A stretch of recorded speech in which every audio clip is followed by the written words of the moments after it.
subject is probably going to be a little bit kind of questionable, maybe not questionable. Maybe it's going to be a subject that maybe people will tune in, and I'll be able to share a little bit of my thoughts about what is going on in this culture right now, what's going on in this world. You know, like I've told you guys many times, any thoughts that I share on this channel are my own thoughts that maybe no one will really understand what I'm trying to say. But maybe someone will tune in. I'll give it an hour to see what will tune in, because I'm going to try to listen to my favorite Christian radio show today. And I'm trying to get a jump on the whole ideas that, any ideas? Is it an idea or what? I don't know. It's interesting. I mean, I don't know where to start. Where do you start when things are not really what they seem? When things are kind of shady? When things are, I don't know what the buzzwords are, because I could be saying words right now that the computer's going to be like, oh no, you can't say that word. You can't say that. Because unfortunately, the way things work out is that you can't say certain things on the machine.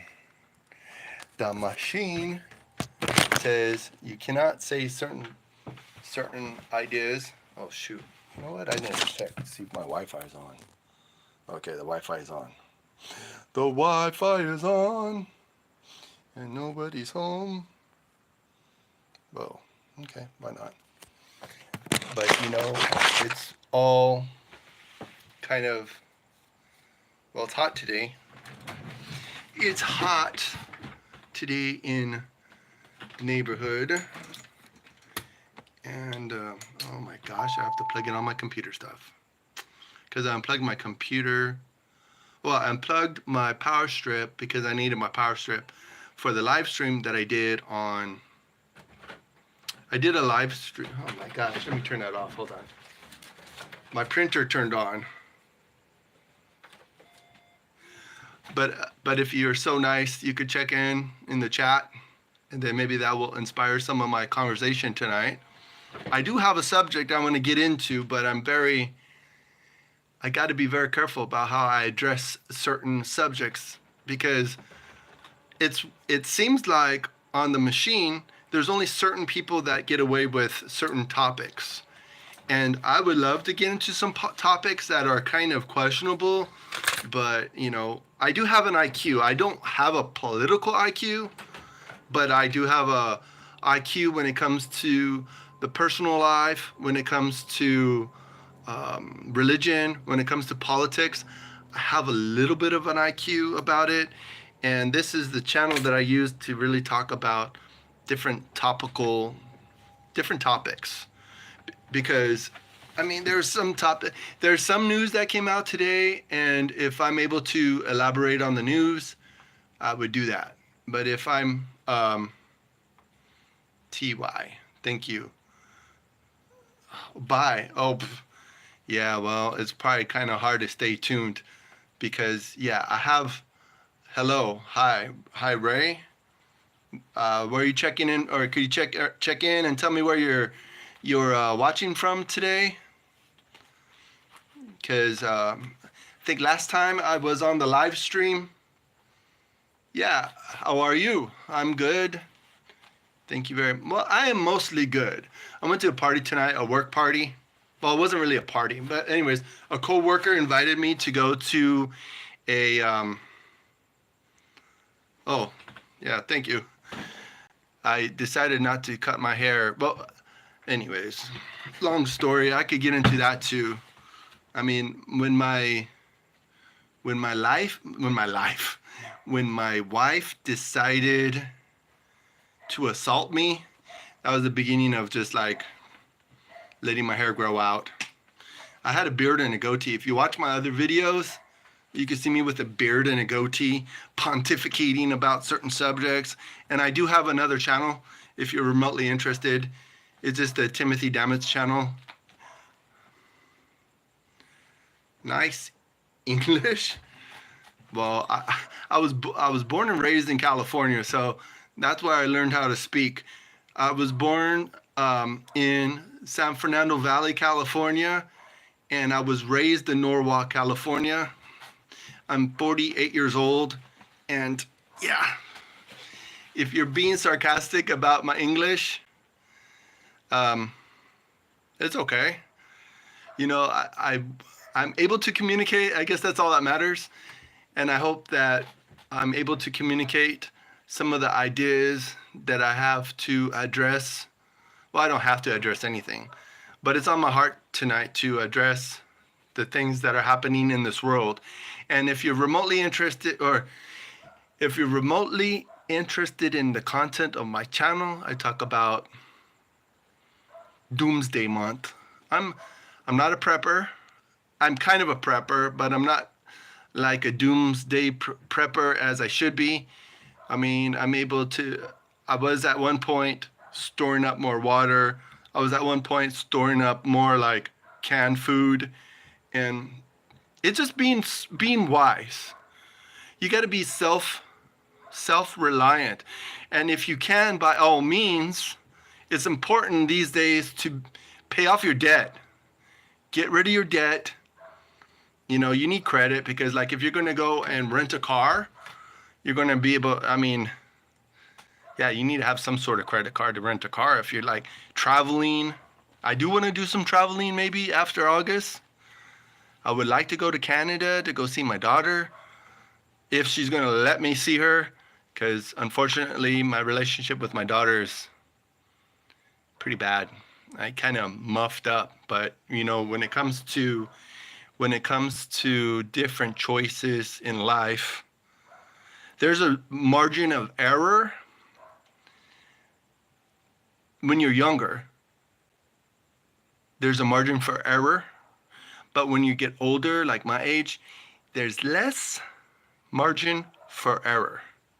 That's why, at least when you're in your late 40s or even in your 50s, you need to be able to English or Spanish. I think someone told me that last time. No, I am familiar with Spanish, but I think someone's trolling me, but that's okay. I try my best. Maybe my accent is kind of funky, but again, if I'm able to communicate my ideas, trying my best to have precision in my ideas, that's nice. There's some very articulate people that are on the machine and they're able to express their point of view with accuracy and precision that I could only dream one day I'll be able to express myself, because obviously when it comes to communication in the English language, it depends on what part of the United States you're from. In the most part, when it comes to communication, there is a very there's a way to speak that is like kind of a broadcaster, because like some broadcasters, they will speak and they will have no accent at all, and I try to have I just try to keep it real to myself, because like I was explaining before, that when I come to communication, when it comes to communication, I do have more of a East Los Angeles accent, if there is one, but maybe there isn't one. But like, I'm just trying to share.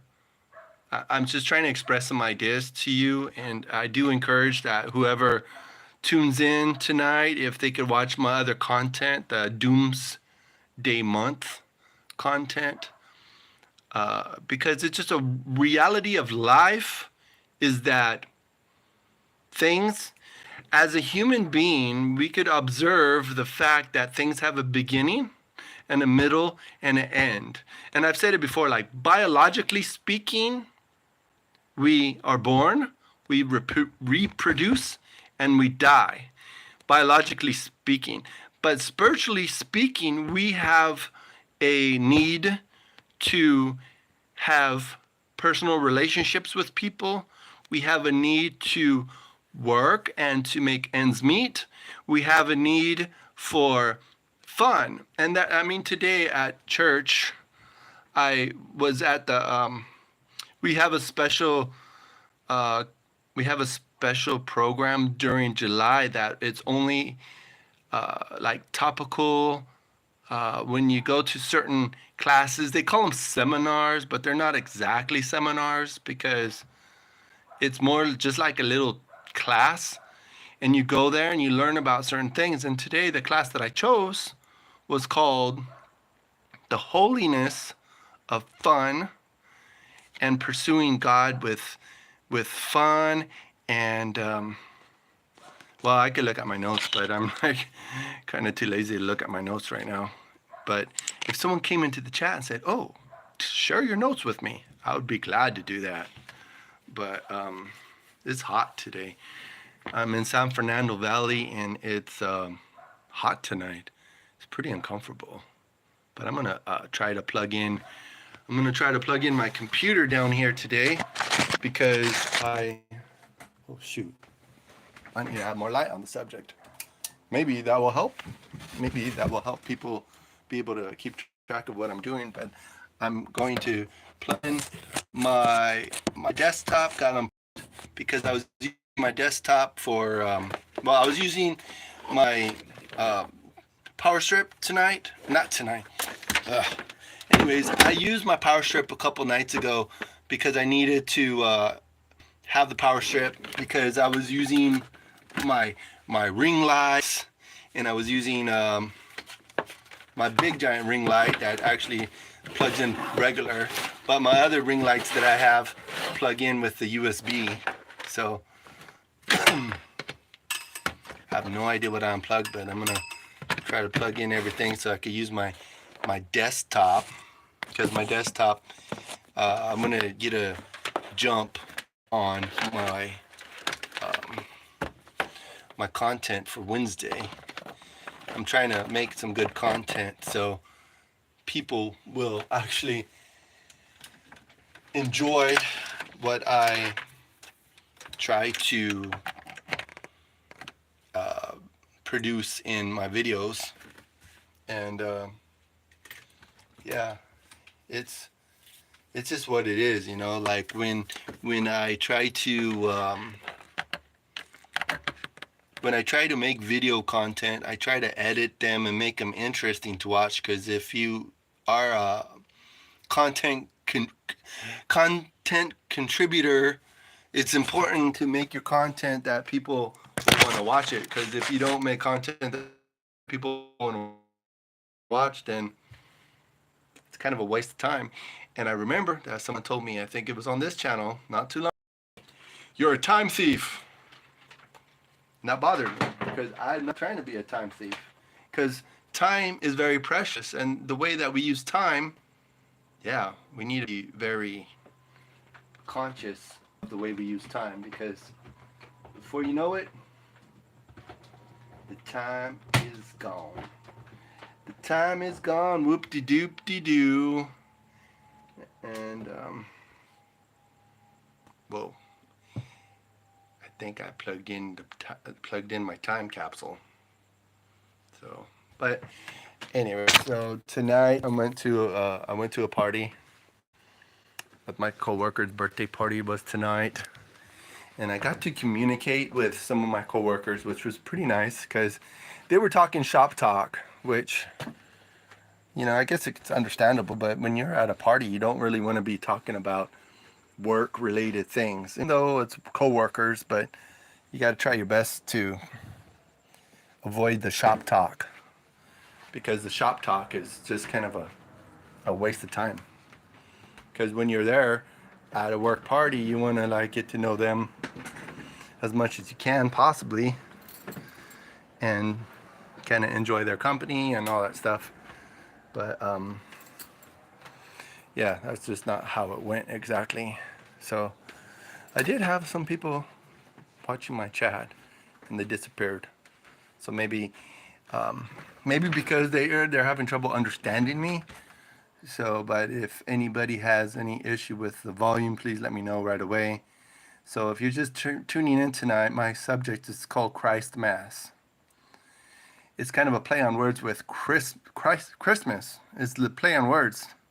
But Christmas truly is the time of year that, I think 2 times a year that it's good to observe the coming of Christ.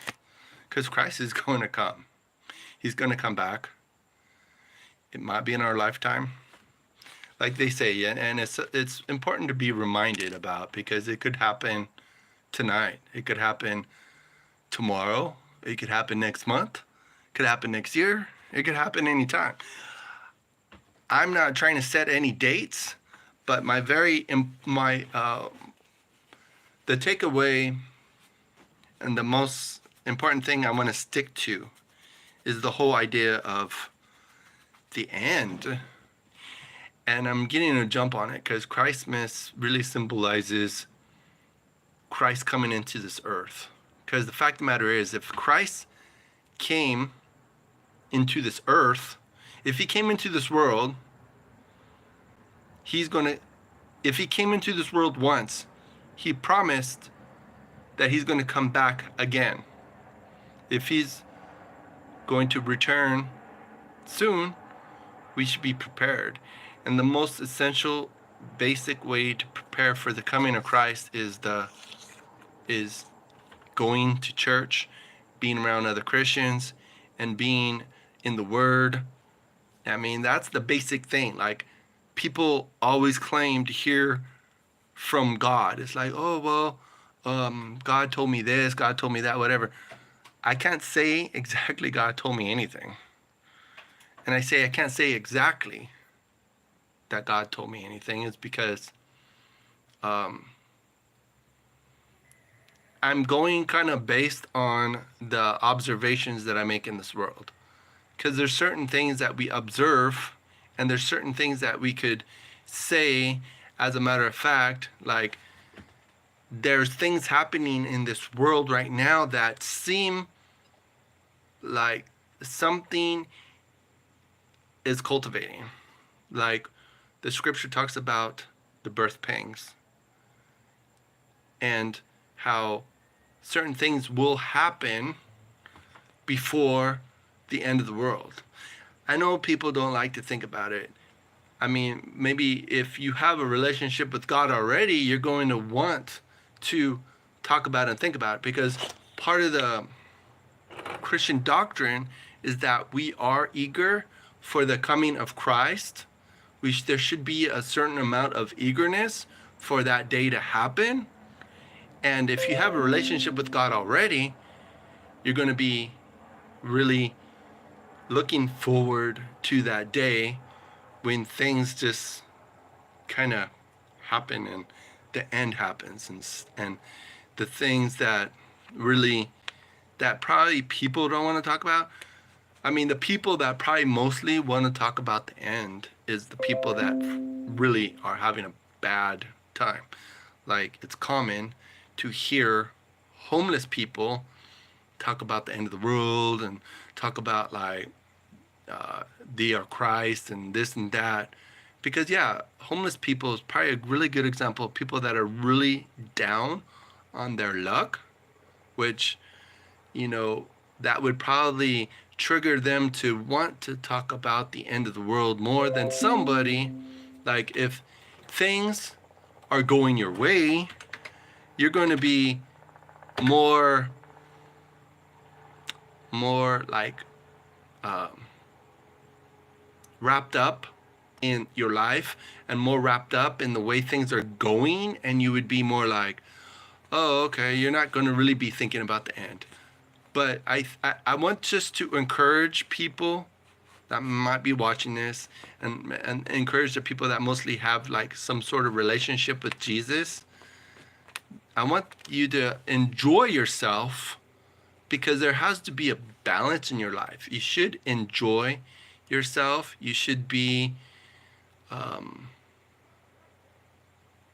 playing in a sense that helps you to draw closer to God.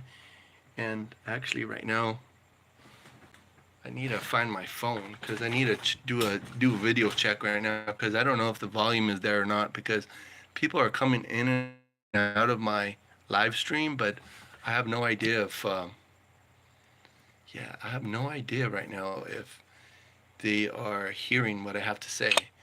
Because if you don't hear what I have to say, then I guess it's going to be a little bit kind of. So this is my fake drop.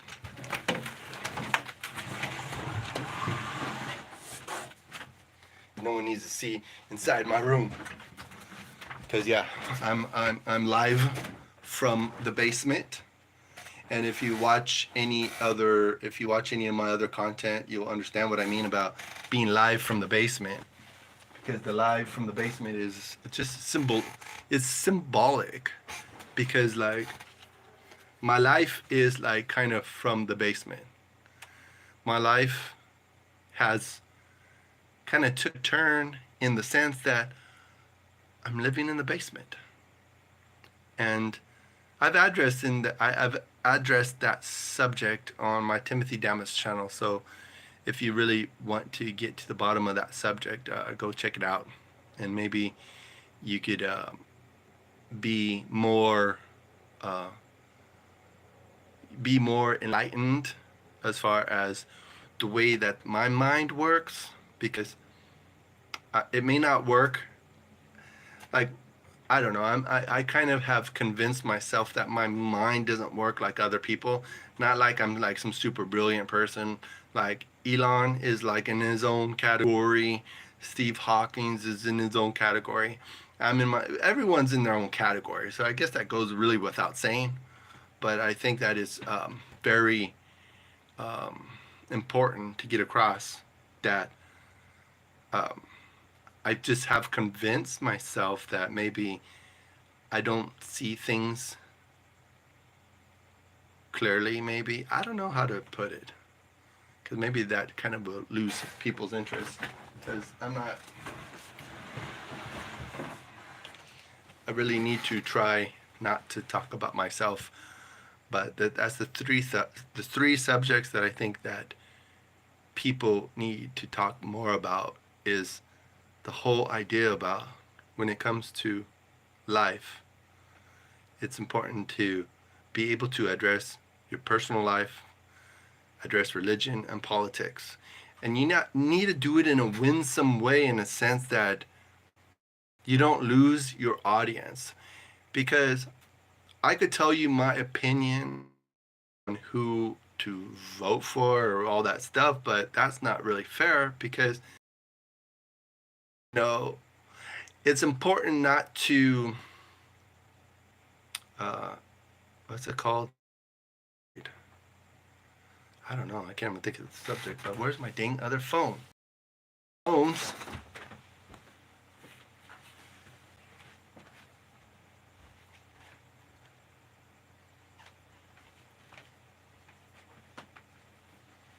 I don't know. I don't know where I put my other phone in. My goodness sakes. And the way things are, unless, the people that are like those women that are doing like freaking using the machine, the YouTube machine, for shaking their booty and all this stuff. I, I mean, I was scrolling on the live, and it's just crazy. It's just crazy. I mean, how people just, I don't know. I mean, everyone's attracted to what they're attracted to, and yeah, I guess that goes without saying, but it's kind of yeah, I'd like to say it's a bummer, but it's just how it is. I don't know, but yeah, like I said, I'm gonna try to live stream for another half hour maybe, and see if anybody tunes in, and if they do, good. If they don't, I just give it a try. Because tonight, it's kind of like my night for just kind of seeing who appears in chat.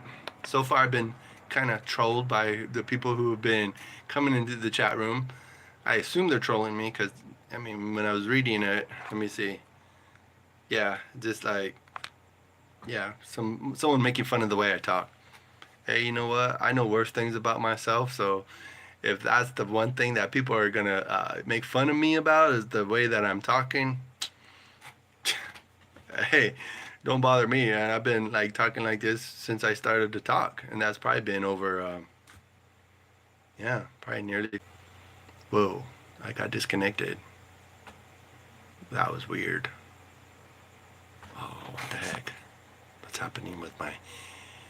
Oh, my Wi-Fi is really bad. What the heck? Interesting. What the heck? Man, I've never had this low of Wi-Fi before. That's kind of wild. Let's see. Maybe if I got closer to the box, maybe I'll have more Wi-Fi to work with. I don't know. I don't know what's going on. Wi-Fi, why? Because you fi. Wi-Fi. Yeah. But let's see what's going on in this world today. Takes everything you got. Taking a break from all your worries sure would help a lot. Wouldn't you like to get away? Well, everybody knows your name, and they're always glad that. Look at my fish. My fish. Too many hobbies, not enough time. I need to work on this aquarium. This aquarium's long story. You gotta look at my other channel if you want to get the story of the aquarium, because that is pretty much kind of for the other channel. I don't know if my Wi-Fi connection is good or not, but my goodness sakes, this has been a crazy day. This has been a crazy day. I don't know what else to say. Until people come my way, I can rhyme all day, all day. So, but I was on the live stream probably a month ago, and I got a lot of interaction. So tonight I'm trying just to get some interaction, see what happens, because it's makes the live stream a little bit more interesting when people will interact. But again, I don't know who's watching. Probably one of my friends or family's watching, and they're just like, "Oh my gosh, this guy, why is he doing this?" But I'm just doing it because Christmas is on my mind. Christmas, Christmas. Christmas really symbolizes Christ coming into this world, and I mean, it goes without saying, if Christ came into this world once, he's going to come back again, because he said he was. And it really is important to identify these things, because if he came into this world once and he told us he's going to come back again, well, we need to consider that maybe he is going to come back again. And I don't say maybe. I mean maybe in the sense that he's going to come back in our lifetime, because chances are he is going to come back in our lifetime, because there's some crazy things. There's some crazy events happening in this world. And don't get me wrong, and I have to qualify it, because I'm not saying at all that the United States is a significant thing, because the United States may be a significant player in the end of the world, but it may not be. So it's something that we need to consider, because the whole thing started, the whole Christian religion started in the Middle East. And like I've told you before, if you watch any of my other vloggings, that it's very it's very likely that Jesus was not Caucasian at all. I mean, I could be completely wrong. I'm not an anthropologist. And some anthropology, unfortunately, is very kind of questionable, borderline racist. So, you know, that's something that probably is one of those buzzwords you're not supposed to say on the internet, and I just said it. So I guess maybe no one's gonna be able to watch my video now because I said a bad word, or it may be very, very. Well, I've learned a lot this week. There's a lot that I've taken in this week, and I don't know how to talk about Christmas without it being flagged, and how I just probably am. Maybe it's a lost cause. I don't know. I mean, I've had a lot of success and failure in life, and that's how life is. Sometimes life is full of success. Sometimes life is full of failure. You know, and it's what you do with it. Like I remember when I was a little kid, that we were doing a lot of art. I was with my friend. He didn't live there that long down the street, but we were like drawing pictures. We were just doing stuff, and I messed up. I said, "Oh my gosh, I messed up on a picture." And then the kid told me, he's all, "Make something out of it. Make something out of it." When things get muffed up in your life, when things aren't going the way you plan, you need to learn to make something out of it. Just make something out of your mistakes. Make the best out of your situation. When life gets really muffed up, you got to be able to like be all like, "Oh, well, you know, life's muffed up. Life's not going the way I'm going. Life's not going the way I want it to go. Oh my gosh." Nah, get over it. You know, life is not going to go the way you want it to go. I mean, sometimes people get into situations that life goes really well for them. But more often than not, you're going to muff up. And if you muff up, you might as well just like make something out of that situation. Make the best out of mistakes. If you're young, you're going to spring back. Things probably will turn out well. It really depends on not the capacity, but like the consequences of your mistake. Some mistakes have like consequences that will probably last you the rest of your life.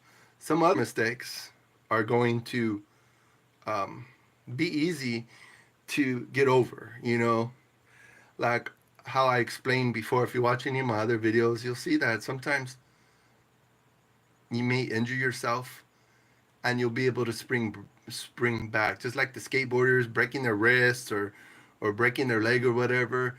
They heal, they come back, and most of the time they get back on the skateboard and start skateboarding again. But like if you're in a car and you get hit by a drunk driver, that might not go well. You might not be able to spring back from that very easily. But for the most part, the highest percentage of mistakes in your life you could easily spring back from, you know. And the key to mistakes is learning from them. Do you learn from your mistakes? Are you able to move on to the next part of your life, whatever it is? Like I I'm pretty sure that August is going to be very eventful. It's going to be a very eventful month. Remember last August, that August 8th, 2023, there was that big fire in Hawaii. And who in the world would ever think that a tropical island would burn the way it did? I'm just stating the facts. I'm not being conspiracy. There's conspiracy behind it. You look into the Hawaii fires. I think it was Mount. You're live. See, I'm connecting and disconnecting. I don't know what the heck's wrong with my phone. See, now I'm on the stupid my.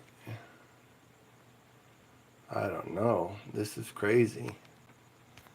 My Wi-Fi is wigging out. I'm not trying to waste the... Ah, shoot. Man, I'm trying not to mess up my data plan. Because streaming takes a lot of data, man. And I'm sharing I'm in a family plan, and I'm not trying to waste all the data because that's not cool for my family that uses data. Most of my family, they use the data for streaming music, but that's still not cool. I'm not trying to waste the data on that. So let's see if I could get it together. Not sure why the Wi-Fi is all funky today. My goodness. Coming in and out of consciousness. That's crazy. But maybe that's my cue to do a sound check. Let's do a sound check. And I have to go on the machine to see what I could do a sound check with. Let's see here. Looking for some music. Looking for some music. Oh, I wonder if I could play that one. Yeah, what the heck? I like this guy. He's pretty cool. He seems like he's pretty... God's word. If you were with us he's last pretty... week, Pastor Andrew Isker was in town, so he preached, and we paused our sermon series, this new series through the book of Matthew, and he preached a wonderful sermon from the book of Galatians. But today, we are picking our series back up. We dealt with the very first text, Matthew chapter 1, verses 1 through 17, which is the genealogy of Christ. That was our first week in this new series. And then the week before last, right before Pastor Andrew preached, we did a part 1 on Matthew chapter 1, verses 18 through 25. And now, Lord willing, we will complete this text, Matthew 1, 18 through 25, with a part 2 sermon. Again, our text for today is Matthew chapter 1, verses 18 through 25. I'll read the text in its entirety. When I finish reading the text, I'm going to say, "This is the word of the Lord," at which point I would appreciate very much if you would respond by saying, "Thanks be to God." One final time, our text today is Matthew chapter 1, verse 18 through 25. The Bible says this: "Now the birth of Jesus Christ took place in this way. When his mother Mary had been betrothed to Joseph, before they came together, she was found to be with child from the Holy Spirit. And her husband Joseph, being a just man and unwilling to put her to shame, resolved to divorce her quietly. But as he considered these things, behold, an angel of the Lord appeared to him in a dream, saying, 'Joseph, son of David, do not fear to take Mary as your wife. For that which is conceived in her is from the Holy Spirit. She will bear a son, and you shall call his name Jesus, for he will save his people from their sins.' All this took place to fulfill what the Lord had spoken by the prophet. 'Behold, the virgin shall conceive and bear a son, and they shall call his name Emmanuel,' which means God with us. When Joseph woke from sleep, he did as the angel of the Lord commanded him. He took his wife, but knew her not until she had given birth to a son, and he called his name Jesus." This is the word of the Lord. All right, please be seated. Let's begin. I have 4 points here. By God's grace, I hope to illuminate from the text today. The first 2 of these 4 points weeks ago in the part 1 sermon dealing with this text. But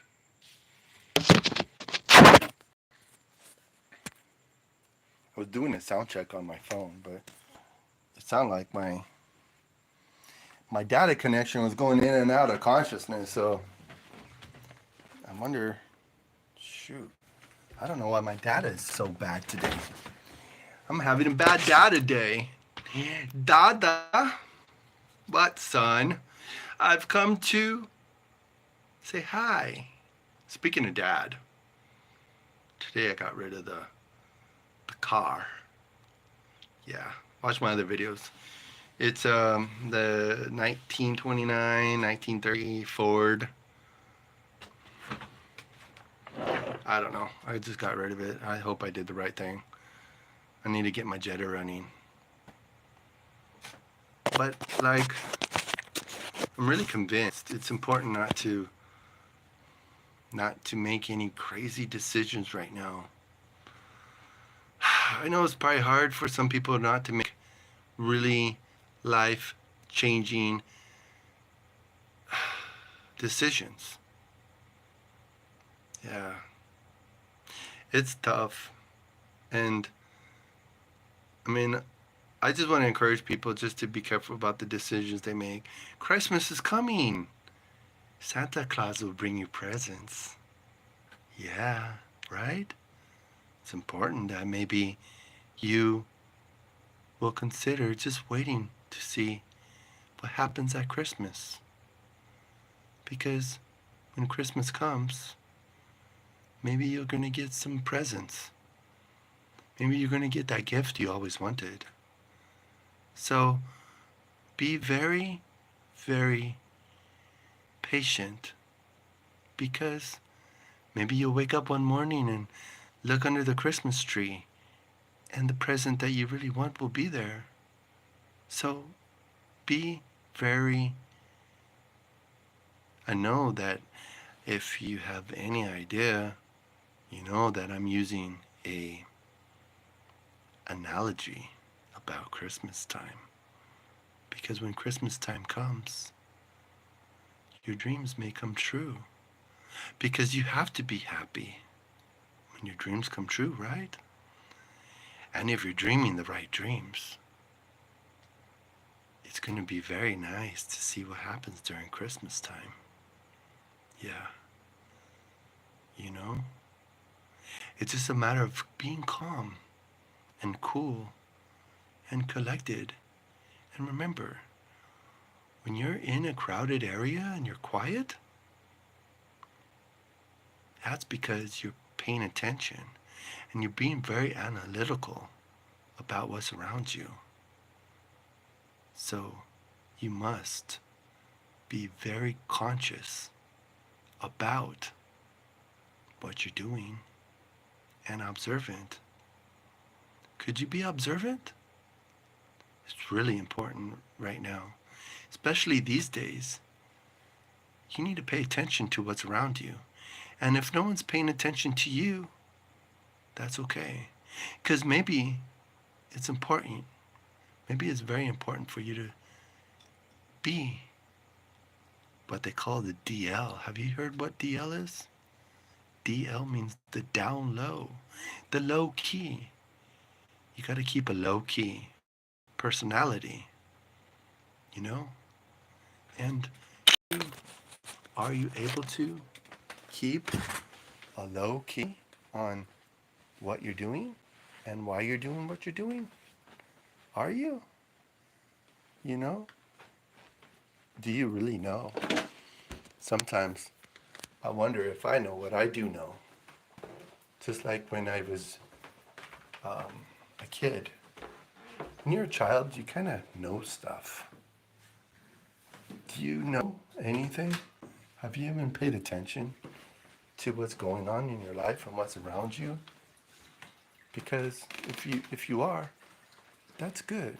That shows some sort of maturity. Are you mature?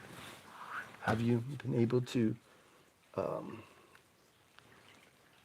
take a look at what's around you in your life, and then wonder if you ever found what you're looking for? Yeah. So you got to just keep your cool. You know, that's what I try to tell everybody, because I know it's easier said than done, but you know that it is so fantastic, the things that are happening these days. I think we're seeing things happen in our life that maybe we would have never thought. And there's going to be a lot of people pontificating on the different things in life, you know? So, I mean, do you know? If you do know, then maybe you don't need to be watching this right now. But if you have any need to have some knowledge in your life, you need to listen to other people. Because if you're always trapped inside your own head, Do you really comprehend? Do you really listen to what people have to say? Because if you're thinking about what you want to say, that's kind of not very productive. Because I've learned in my days that you really need to clear your head when you're listening to others. Do you have the capacity to clear your head so other people will be able to communicate to you? Just like around Christmas time. Remember, your parents used to always tell you, just wait until Christmas time. Well, at least my parents used to say that. These days, it seems like the kids get whatever they want right away. And then when Christmas comes, they already got everything that they wanted. But there's always going to be that one point in time you have to wait for the that special event. Just like if your birthday, my birthday comes like 1 month before Christmas time, so it's kind of a wacky time to get presents. But most of the time, if I just keep my cool, I get a cool birthday present that I wanted. But like if I'm really eager and I'm telling, oh, please give me this right now, and then when the birthday comes or when Christmas comes, you're going to be like, oh my gosh, am I getting anything? Because you already got everything you wanted. But most of the time, during a birthday or Christmas, people will get gifts that just like they get overwhelmed with gifts. And you don't really appreciate that one gift because you just got bombarded with so many things. It's just like when you go to the store and if you have the means, you get a lot of stuff. And you keep on getting stuff every time you go to the store, but then it comes to the time, you're like, oh, wait a minute. I'm overwhelmed because I got so many different things. It's like having too many hobbies. There's only so many hours in a day. You have to work, you have to eat, you have to sleep, you have to maintain good hygiene.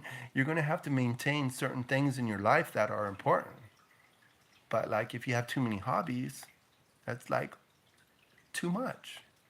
And then when the holiday comes and you've been taking care of yourself all this time, what could people get you for a gift? Because you've already been taking care of yourself. And you end up being that person that no one wants to buy you a Christmas present because they don't know what you get you. And you get a gift card, and then you're mad at the person saying like, "Oh, well, they got me a gift card. That was so thoughtful." It's like, no, you probably put off a vibe that you already have everything in the world, so no one knows what to get you. Just like when you're in a relationship, like when I was with my wife, she always hinted at what, like I was supposed to be a mind reader. No, she needed to tell me what she wanted. Like if you're in a relationship with your spouse, or even if you're dating, if one of you expects the other one to be a mind reader, that's not going to work out. Just like when Christmas time comes or a special occasion comes or whatever, and there's certain things you have expectations. You got to learn to curb your expectations, just like when it comes to a lot of like eschatology. When you study the end times, you really need to curb your expectations because things might not pan out the way you want.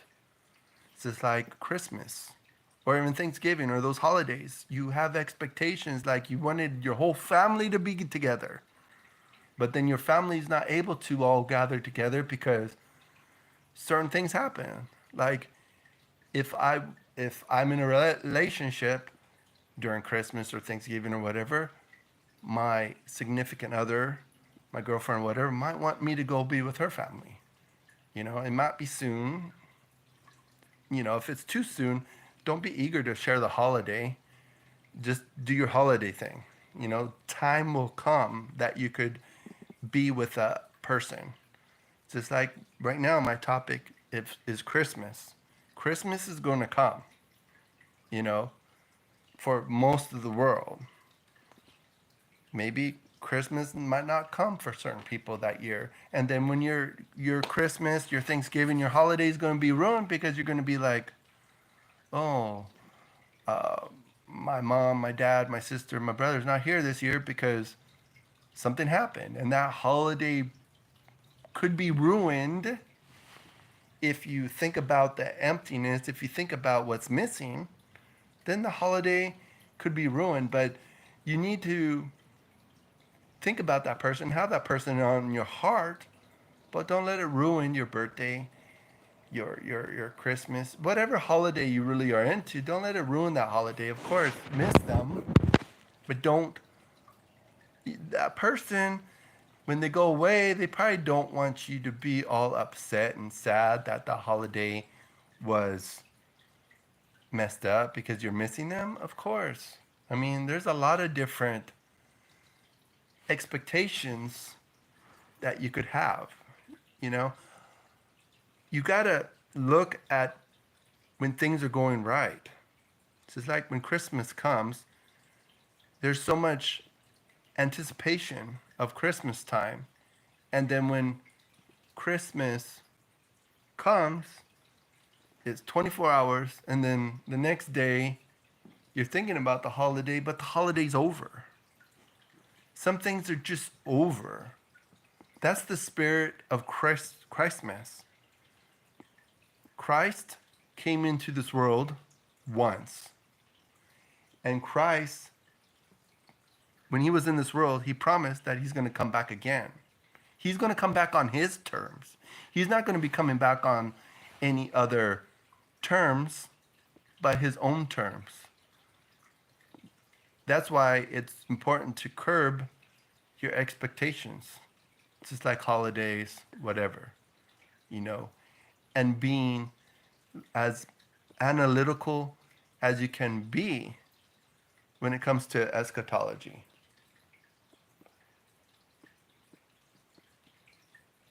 He's not coming back, sorry.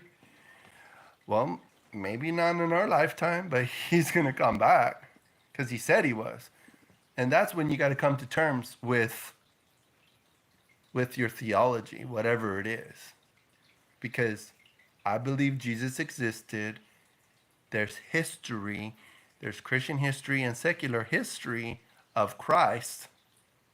And you need to, or anybody, they need to have the spirit of Christmas. And that's the most reasonable and rational way to live, because it could be our lifetime or it could be someone else's lifetime, but he said he was going to come back, and since he did say that and he's trustworthy, remember John in the beginning, or John 1:1, sorry. John 1:1 says, in the beginning was Christ, and he was with God, and he is God. So you gotta come to some spirit of Christmas. Because if Christ was a liar, and if Christ did not raise from the dead, and everything that Christ taught us was important, and we need to study his word every day. I mean, I was hearing some vlogging today, and it was very not today. Well, I was hearing a lot of vlogging this week. You know, I try to listen to people pontificate about different things. I've heard different subjects this week that have been very challenging. I don't mind being challenged, because when you get into those stressful situations, when things look doomy, like August, I tell you, August is going to be very eventful. And you don't need to be any You don't need to be a prophet. And you don't need to be a son of a prophet. Because when you look at the way the world is going, you should be able to have a good sense about, man, it's freaking hot in this house. Got to get some air circulating through here because I'm burning up. We don't have air conditioning here. We probably well, we kind of have air conditioning, but it's not very good air conditioning. It's kind of the best air conditioning that I have is just opening the doors of the house, letting the air percolate, the air circulate in this place. Because yeah, it's oh shoot, I turned the light off to the fish aquarium.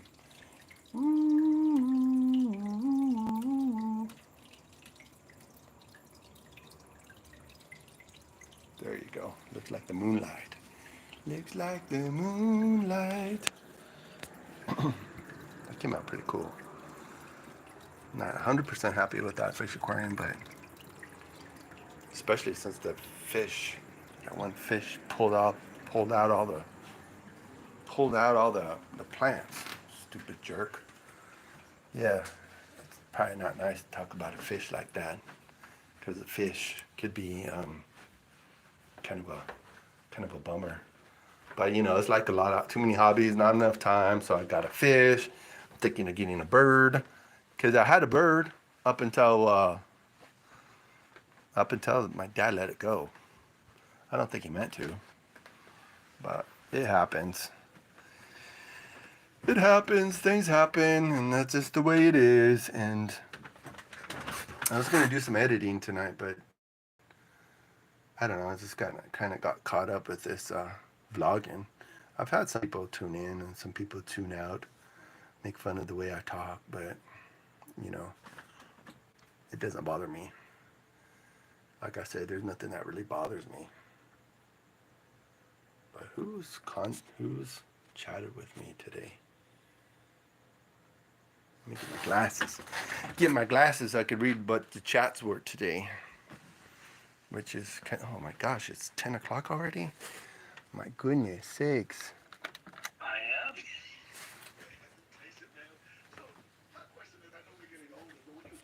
Whoa. Just try to like give me a little fibrillation in the heart there. Oh no, I would never do that. Okay, so we started to run off like that.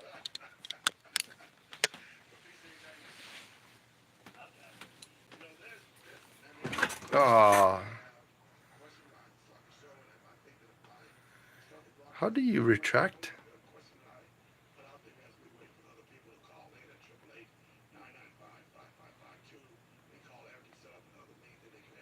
Hmm.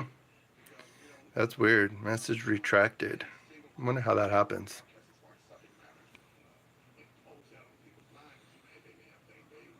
Hmm.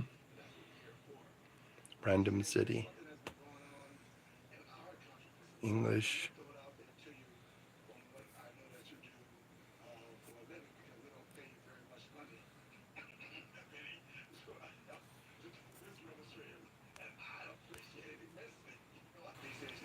Oh.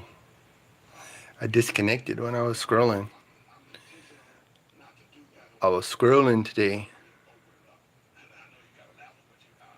Yeah. Someone retracted their messages. That's crazy. I wonder how they do that. But anyways, that was fun.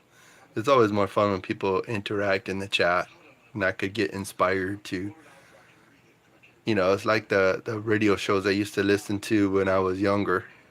Actually, I listened to that radio shows up until right now.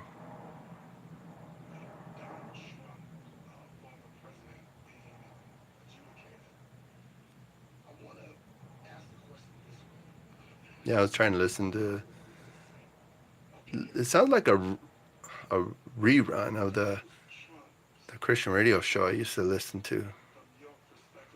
But I mean, it makes sense. I mean, things happen, and I think maybe it's my cue to maybe use this opportunity to start talking to people. You know, at least I could just start pontificating on different subjects. But the subject tonight was Christmas. And I think that Christmas is one of those things that, one of those holidays that really celebrate. Oh my gosh, what's wrong with my Wi-Fi? Man, I connect and disconnect. My goodness sakes, this is really. Hold on. I don't know what to say. This internet connection is terrible. I guess I'm going to go back to where I was talking because I'm not. Sound like they're playing a rerun tonight, but that's no big deal. I mean, I could pontificate.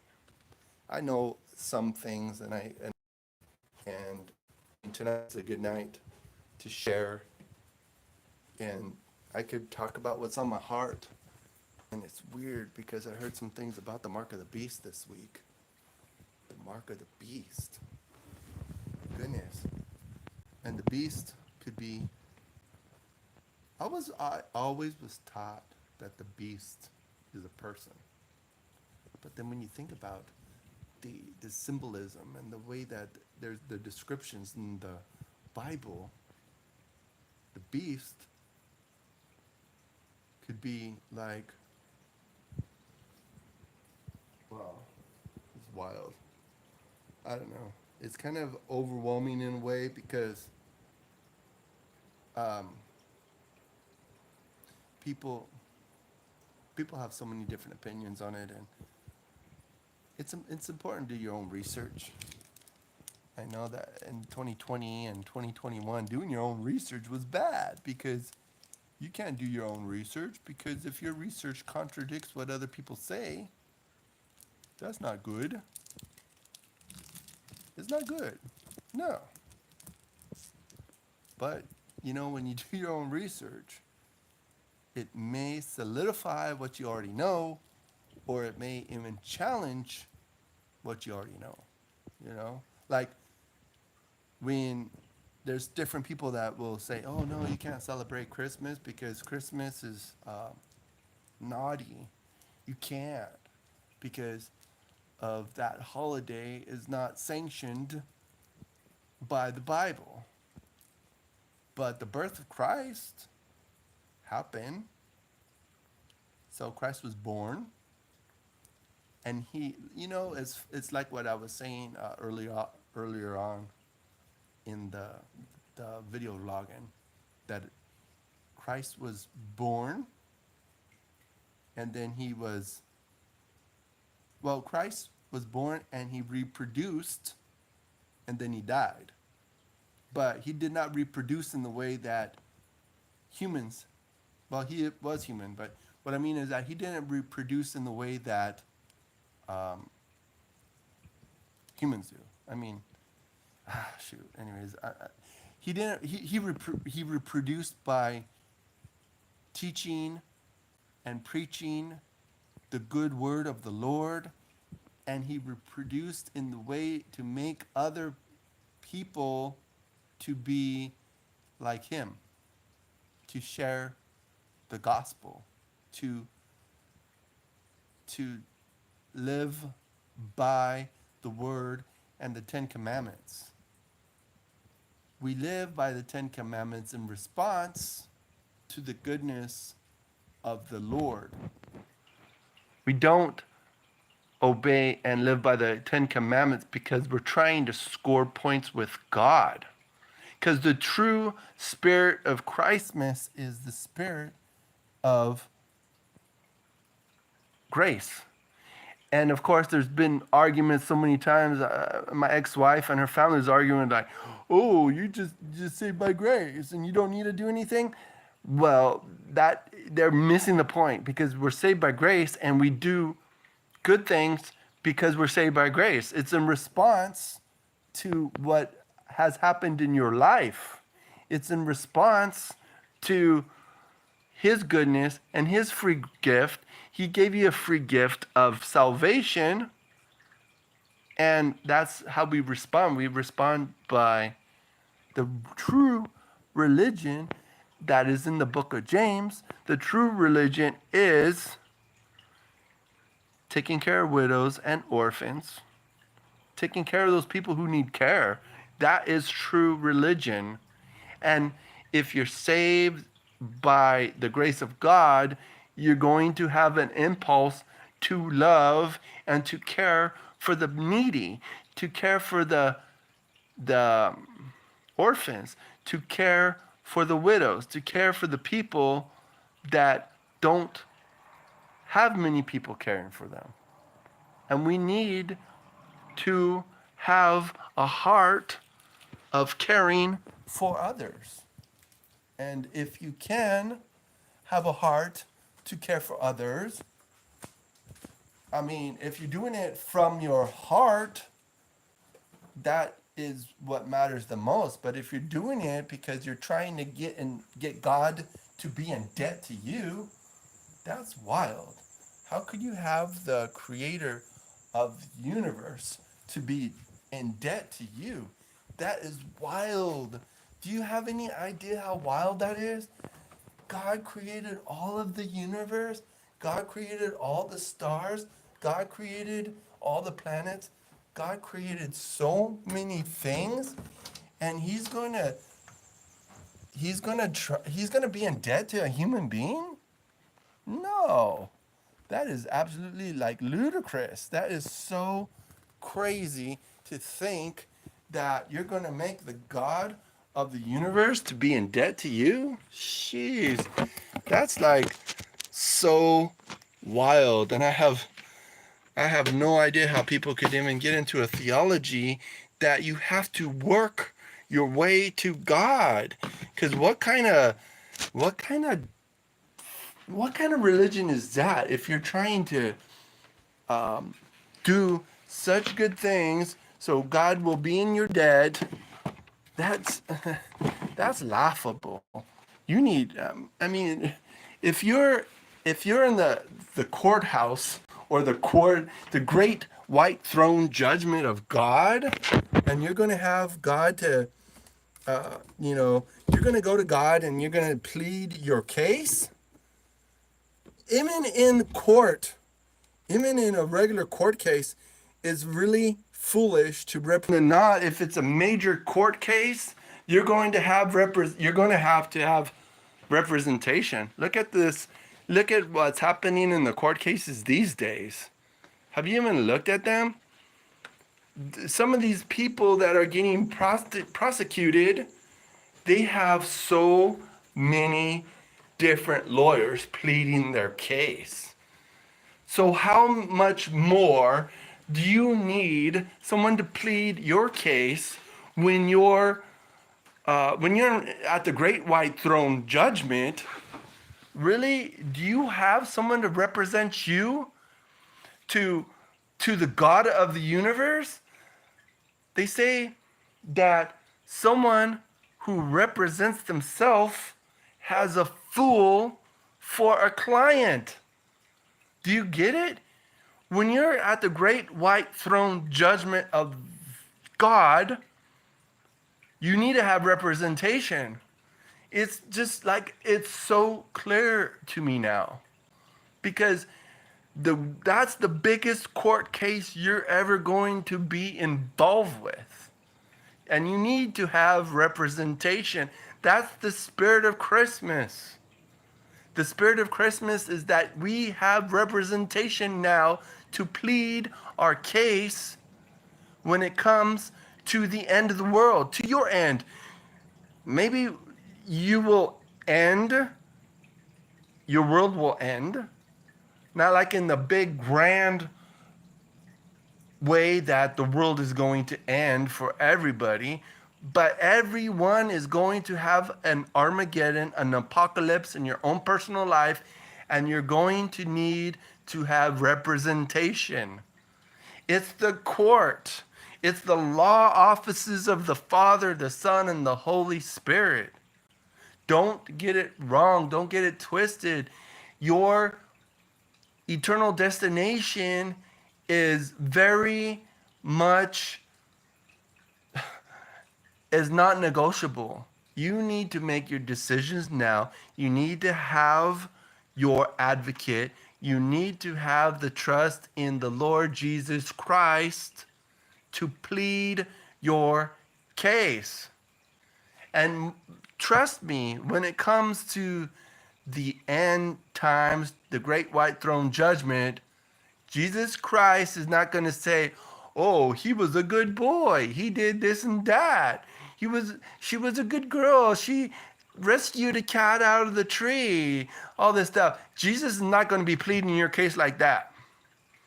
The fact of the matter is that Jesus is going to be pleading your case, and he's going to say, "This one, I know him, and my blood covers him," and that's going to be the true spirit of Christmas. The true spirit of Christmas is the free gift that God gives you through his son Jesus Christ, because there's no God but Yahweh, and his only begotten son, not made, is Jesus Christ. He is the only way that you're going to be able to have any representation in this life is by the putting your trust in Christ. And the one way that you know, the one way that you're going to know for sure in your life that there has been any change is that when you have the true religion, and your true religion of sanctification, regeneration, is the fact that you're going to have an interest in going to church, you're going to have an interest in prayer, you're going to have an interest in those things that maybe you never ever had an interest in before. And that's the spirit of Christmas. That's the spirit of the apocalypse. He's not coming back. No one is listening. No one is listening. There's no one here. Yeah, there isn't. I'm hoping someone will come along. Who cares? Well, people care. It says Christ was just a man, lived 2,000 years ago, and he died. Okay. Why is there so much history that he rose from the dead? Why is there so much history? Even the non-Christian religions pay a nod to Jesus Christ. There are people in other religions, even Buddha, even Hinduism, they all say Jesus Christ was a significant person, and all those other religions say, "Oh, all religions lead to God." No, that's not even so. Not at all. I have to put on my glasses, sorry, because I can't really even read. I'm old, I'm wearing out. This is man claimed as my, yeah. What good man would say that he was the only way? John 14:6 says, Jesus was talking, and Jesus says, "I am the way, the truth, and the life. No one comes to God except through him." What kind of good person says that?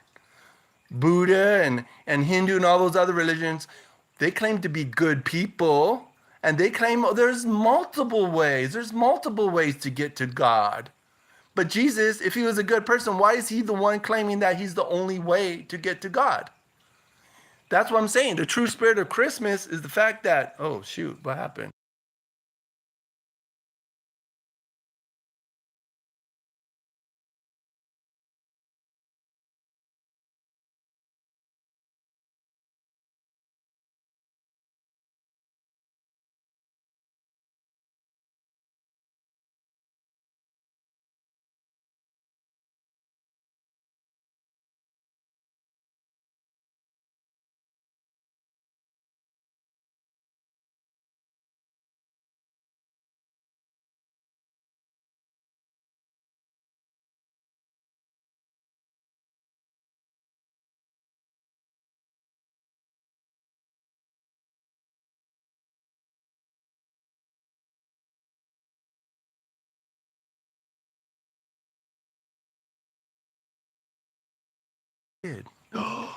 That's probably what I did last time. Thank you, Random City. I appreciate you very much. Thank you. Because I think I did that last time. Because I had a really good thought pattern going on, and I was sharing with people, and then I must have did that because I was like, no one could hear me. But anyways, there you go. Thank you. But I mean, Christianity and the true spirit of Christmas, think about it. I mean, why has Christmas been a holiday for as long as it has been? Of course, it has pagan origins. I know that. Let's not get into that. But how could Christmas be a time of year that, like, my work schedule changes because we try to work the clinic because I do patient care. We try to do the patient care schedule based on Christmas. Christmas is a holiday that is observed worldwide. Well, maybe not in some countries, but for sure, the Christian influenced countries like England, probably Australia. Even though Australia, they have Christmas pool parties because they're on the other side of the equator. So their Christmas is probably pretty crazy. We have like we have like snow, white dreaming of a white Christmas. They're just probably dreaming of a barbecue Christmas, which is cool. That'd be kind of neat. So because humans need to practice rituals, it's in our psychology. We're practicing religion rituals. I've heard that argument before too. I had this coworker that I worked with, and they were talking about how people. She was talking. I didn't really get into it because it's hard to discuss religion with coworkers. Like tonight, I was talking to a coworker at a birthday party. She's hot. I like her, but the more I get to know her, the more I was like, oh man, this would not be a good situation. But I think she kind of liked me too, but whatever. But anyways,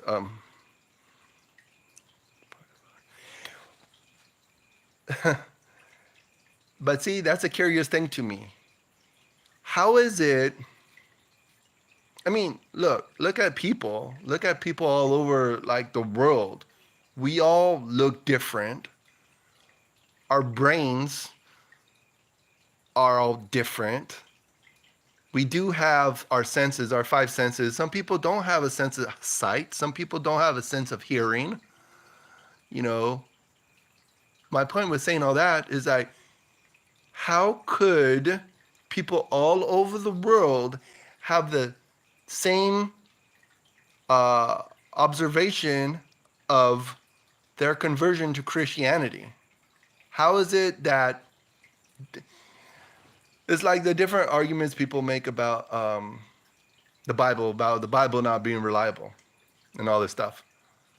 But no matter how you translate the Bible all these different ways, the essentials, the very essential truths of the Bible always stay the same. So how could it be a mass?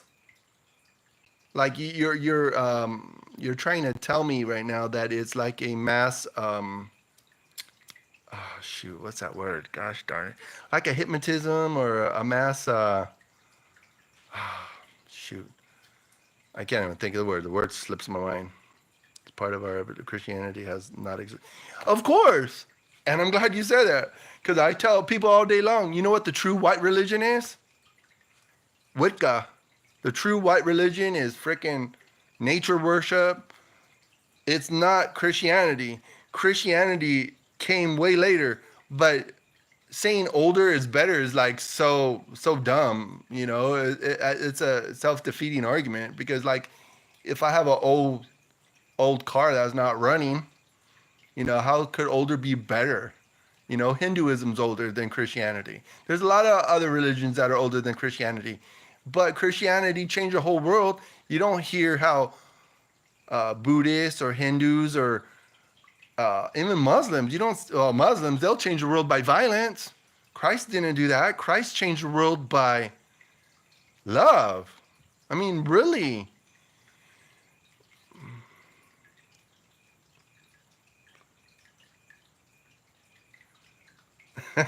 I heard that argument too before. Maybe it's more like Egypt was like more of a precursor or like a foreshadowing of what Christ did, because there's no evidence that any of those mummies came back to life. Like, the fact of the matter is, if you look into the pyramids, I'm convinced that the pyramid was not some tomb. The pyramid totally backs up the story of Joseph, and the pyramids, the great pyramids, were silos. That's where they kept all the produce. That's where they kept all the grain from rotting. Because, yeah, I've seen stuff and I'm convinced the pyramid shape has some physical properties to make things within the pyramid to not decay. They have, I don't know, I've watched this one documentary years ago about the pyramids, and the pyramids were not a tomb.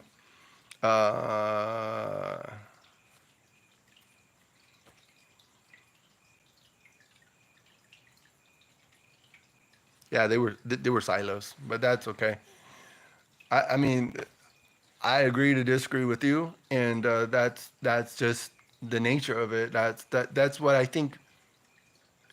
There's your truth and my truth, and there's the truth, and the truth is the pyramids exist. We both could observe them, but their purpose, I mean, maybe there is some connection with all the other pyramids on the earth. You know, maybe they do make some sort of like wiring or some current. I don't know. I believe that the human beings 2,000, 4,000 years ago were way smarter than we are now, because we're all dumb because we don't really play that. We don't even play. I don't know. We're just kind of crazy, but there's no good science. Well, I'm convinced, from what I understand, if it wasn't for Christians, I don't think there would be a scientific process the way that we do have science now. Because we have science. Look at all the early scientists. They were Christians, and they were just observing the universe the way that God taught us to observe the universe. With our senses, he gave us eyes. I mean, if we're all products of evolution, why are we the way we are? What is the need? Like, one of my other arguments is, like, first of all, if we're products of evolution, why do we die?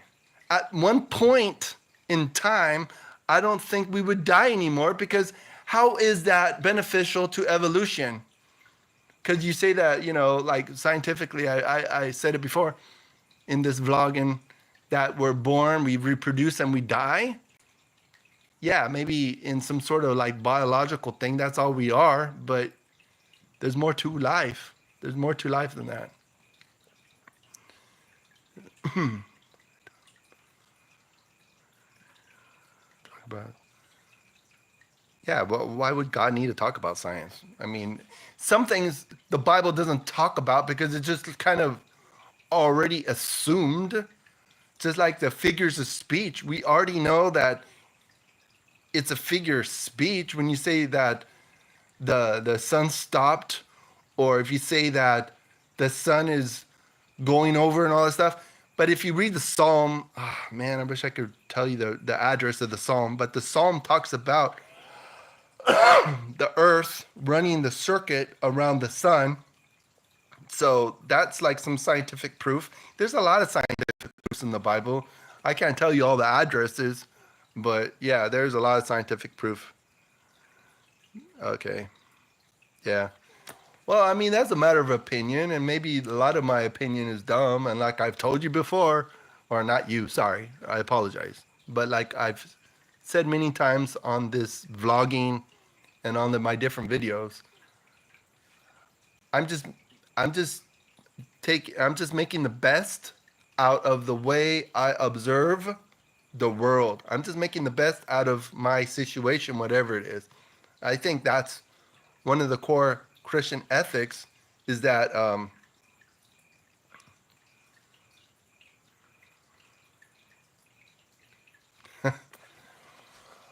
well, I'm not going to argue that one, because he asked us to call him Father in the Bible, and you're going to argue, I'm sorry, I'm assuming, maybe you're going to say, well, the Bible was written by men. But like even in the Spanish language, a group of people is described in the masculine. If you're talking directly to a female, you talk in the feminine. But if you're talking about a group, it's always the masculine. So it's a language thing. And God told us to call him Father. So, I mean,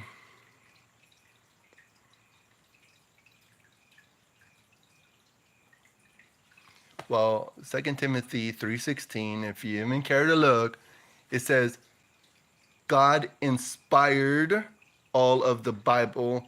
Men wrote it, but like I've said, all of the Bible is, all the essential parts of the Bible is there. All the main things that we need to believe to have a relationship to God is in the Bible. And like if like some Christians, they baptize babies. Some people are baptized as an adult. I mean, those are like non-essential things. Yeah, I'm not going to argue that either because, yeah, the Bible was translated into English. And that is another kind of curious thing. If you want to look into it, you sound like you're a very intelligent person. English is a very new religion. How English blew up the way it did, probably because of all the conquest, all that, like if you're one of those that want to talk about imperialism and colonizing, all that crap, maybe that's why English is, I think, the third most spoken language in the world. But if it wasn't for translating the Bible, we would have never had English, because the origin of English was one of the monks a long time ago took all the common language of the peasants, and if it wasn't for Christianity, the peasants would have never got an education. They would have never learned to read. They never would have learned to write.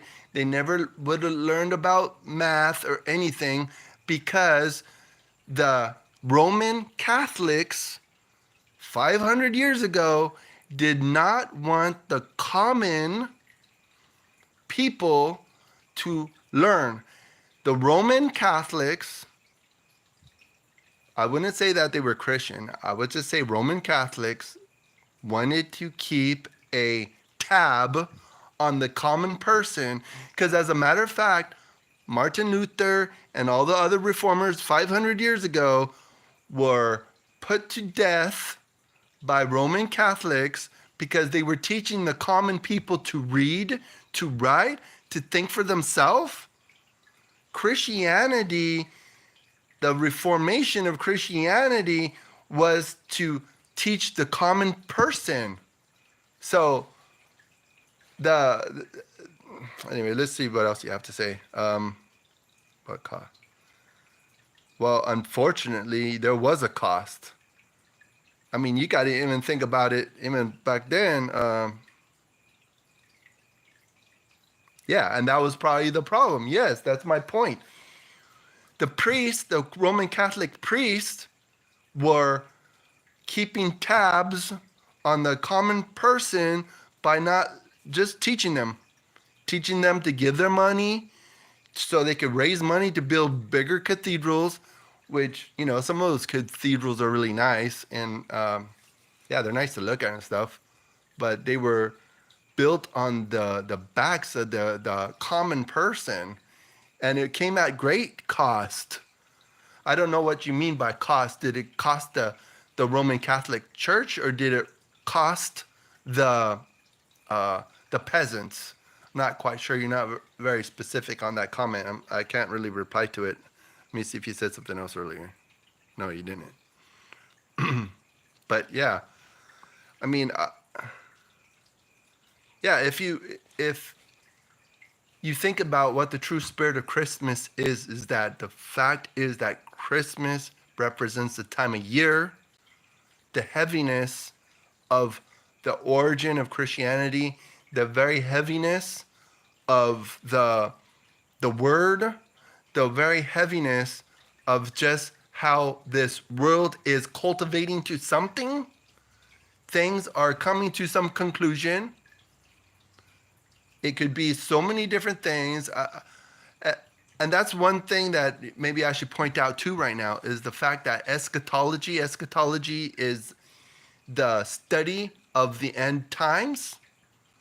And there is not one, like, there's so many different opinions on how the end times will go. And that's kind of where my heart is too, is that we need to be educated. We need to be open-minded enough to think our own thoughts. And if we could encourage one another,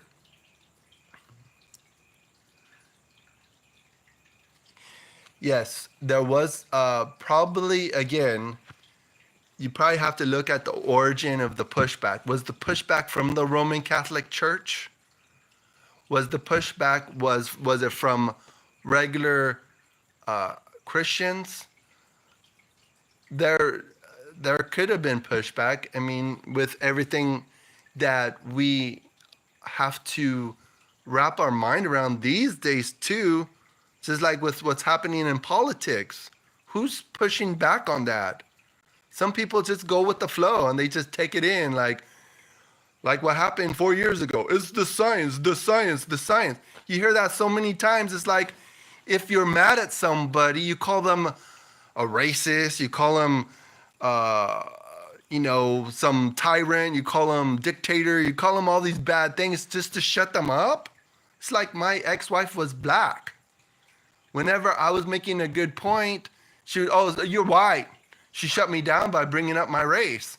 It's like, anyways, it's obvious why that relationship didn't last, because that just, that was, anyway, that's dark. That was a dark time of my life. But you just use all these buzzwords to get people to shut up. It's like, no, I'm not going to take a shot. I'm not going to, I wore my mask because, I still didn't want to get the 19. And I got the 19 a couple times. I survived. They said if you get the 19, you're going to die from it. Because that's the science, the science, the science. Yeah, so you can't say the science is like a way to shut someone down. No, because there's always other scientists that will study it and see the same thing and do the testing and all that stuff and find out, like, wait a second, that is... no, that's not true, or whatever the case. Ego cares. Crusades, crusade. Hey, I'm not going to argue that, because there were some times that weren't very good. Well, I mean, think about what was happening 4 years ago. Are you kidding me? There's so many arguments, and I got shamed so many times because I didn't want to get the shot. I just didn't want to get it because everything leading up to that time in my life, or in our life, it's like, no, it just didn't seem right to me. It just didn't seem right to me. And why would they make me get that shot to work? I got my exemption. And I put it down as a religious exemption when it should have just been a personal exemption. It's like...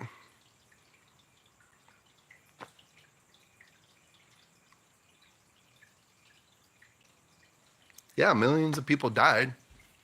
Yeah, but was it solely from the virus, or was it some other things that happened during that time, like other illnesses, like morbid obesity or whatever case? But I even heard stories from people that are close to me. A lot of these hospitals did not know what to do with these people. So they just left them in a hallway to die. So, there's always nuances. There's always nuances. Really, I feel to this day we were played, and that's just my opinion,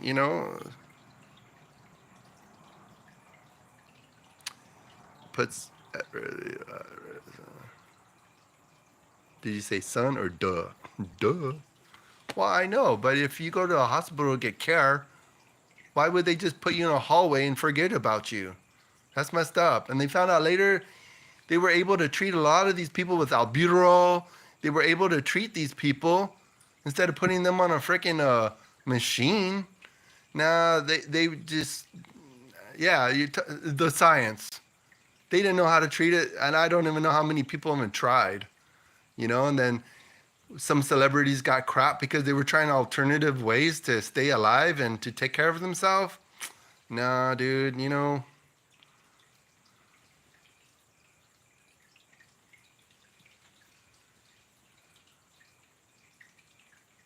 No, I'm not a doctor, but I've been in the medical field for over 10 years. But yeah, I'm not a doctor, and I can't say for sure. I know my COVID experiences. Oh shoot, I said the bad word. I think you get flagged for using that word. Uh-oh.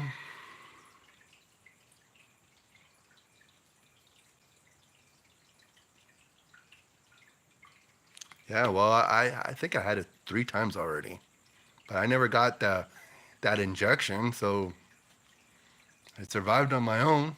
So that's,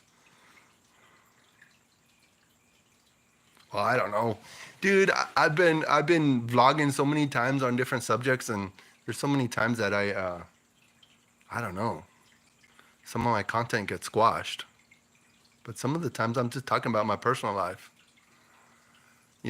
But that's taboo, right? Personal life, religion, politics. I don't know. Some people get away with talking about that stuff. Some people don't. I don't know. But I do appreciate your time chatting with me. That was very cool.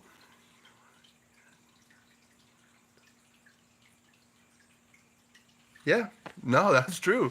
That's why I thought that putting a religious exemption was stupid. Because during that same time, I got my tetanus shot. And yeah, I was kind of skeptical because they mix tetanus shot now with other stuff. But I took my tetanus shot because that was something that had been around for, gosh, long time, maybe 100 years. Maybe I'm wrong, but it's been around for a long time. I took my tetanus shot. That one shot, I just was skeptical. And the way they were forcing you to take it, and the way that they're saying, you take the shot to protect other people, that just doesn't make sense to me. How's me taking a shot going to protect another person? So again, it goes back to the science. The science, if it doesn't make sense, it's common sense. You know?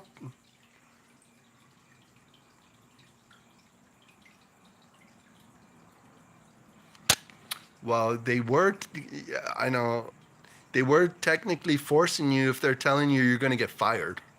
There's a lot of people that actually did get fired for not taking the shot. I live in Los Angeles, California, and a lot of the fire department and a lot of the paramedics and police, they actually took the county and the city of Los Angeles to court about that because they shouldn't have been forced to do anything. So technically, you are being forced. If they're going to not pay you or fire you for doing something, that technically, by definition, is forcing you to do something. Because you got bills to pay. I got bills to pay. If you don't get it and translate it, no one forced anyone other than necessary. Yeah. Well, I mean, that's just my point of view on the subject is that technically you are being forced if they're going to, yeah, if you're going to fire. I mean, I work only because I have bills to pay. you know, I got bills to pay, and unfortunately, anyways, I could get into all the bad drama for the last 4 years. And I mean, my subject tonight was supposed to be Christmas, but I do appreciate your interaction because it does inspire me and it's thought provoking. And I do appreciate that because I do think about what people have on their mind and what they're saying.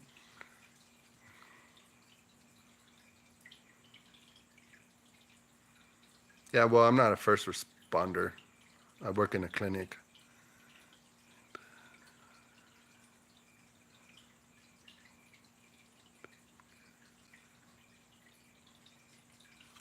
Well, I mean, they if they had the evidence or if they were skeptical about the shot, that should have been their right. I mean, we're in the United States. We're supposed to have freedom to be able to live. And then now, I mean, I don't know if you've listened to anything or have heard any of the follow-ups for the last 4 years, but yeah, a lot of it was BS. So that just makes me feel that I made the right decision for myself, because I found out later, like you hear the commercials now for the shot on the TV, and the disclaimer says, oh, you may have heart problems, you may have this and that problems, and the shot is not for everybody. So yeah, 4 years later, they're saying, oh, the shot's not for everybody. But at the time, 4 years ago, they said, yeah, you have to take it. No.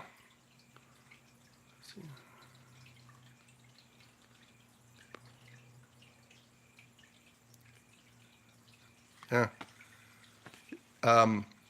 Well, I don't feel that I've been misinformed, because obviously now everything that I thought for the last 4 years is coming out that it was accurate to what we thought. I mean, that's part of my that could be a good segue to why I was vlogging tonight, because of like 4 years ago, they said what's happening now in politics, they predicted it 4 years ago. And they're not prophets. They could just tell, just like me. I know something's going to happen in August. It's not because I'm a prophet. It's just you could tell. It's like a weather report. You look out at the weather, and you can see that it's going to be a hot day. I mean, you don't even need it. I mean, even it does help to have the weather report, but most of the time, you just like could go outside and say, "Nah, it's going to be hot." Like tonight is hot here in Los Angeles, and I'm like, "All right." That's kind of uncomfortable since I don't have air conditioner, but we all have to observe the way we observe.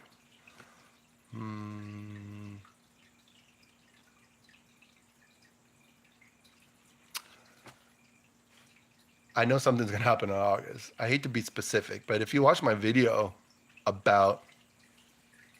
did a video before I did live stream, but I did a video called August 8th, 2020, it's going down.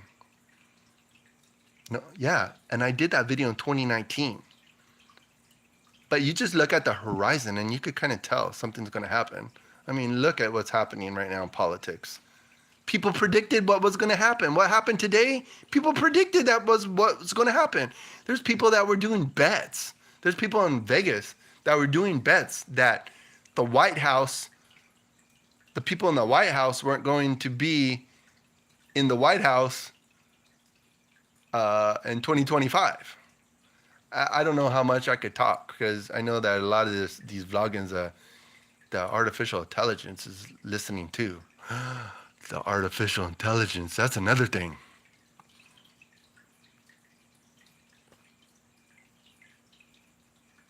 Yeah. Maybe, were you the one that told me a couple weeks ago that I was a time thief? That honestly changed my life, because I was like, dude, that's messed up. That's one of the worst things to tell me, because I'm not trying to steal no one's time.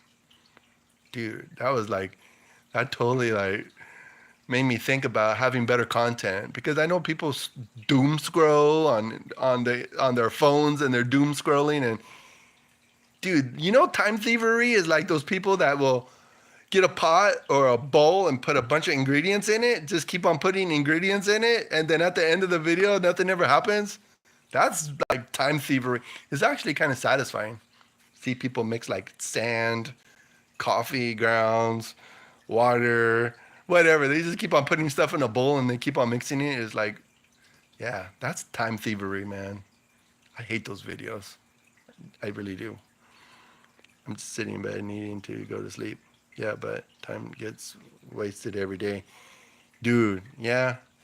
And that's the truth, because yeah, that's the truth. I do waste a lot of time. I know you probably aren't interested, but if you watch my other channel, the D Damits channel, I do more like edited videos, and it's a little bit more entertaining. I did one about Christmas, but it was so much random stuff in it. But my niece, she's like my biggest critic, and she says, that video was actually pretty good. And yeah, my niece would put thumbs down on my videos. She's cruel, but she's right. She doesn't want me wasting my time making videos, but that's like one of my hobbies. It's just something I enjoy doing, and I like to tell stories. So if you're interested, check out the Timothy Damits channel. You know, you might be fine. But anyways, looks like he took off. No, my niece not Canadian. Denver Grand Western Railroad and Canadian National Railroad. Whoa, was that was that random? Denver Rio Grande Western Railroad or Canadian National Railroad? Whoa, that was probably random. Canadian. Oh, my niece is 27, so I value her opinion. She's educated. She knows what's up. She watches. She's like a huge fan on Reddit, but I think she got her Reddit like she got banned from Reddit just because she like asked someone a question. Yeah, that's like rough. She probably does spend a lot of time doom scrolling, but she does come up with some good ideas, and I duplicate the ideas she tells me, and most of the time I do get more views than usual.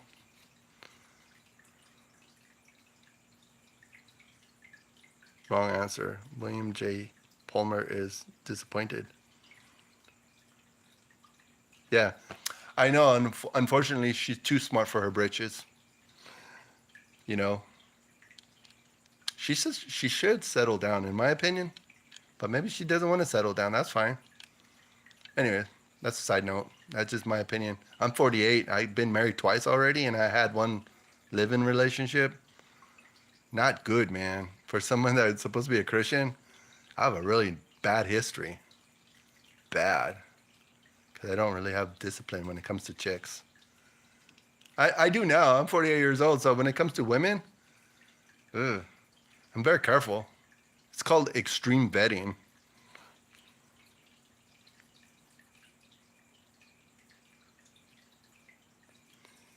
Big time safe? Wait. Oh. Well, yeah. Yeah, I could laugh, but I've had a lot of experience. So, like when it comes to my my nieces and nephews that are young, I always remind them you don't need to make your own mistakes, so avoid it. Cause there's a lot of stuff like I don't know.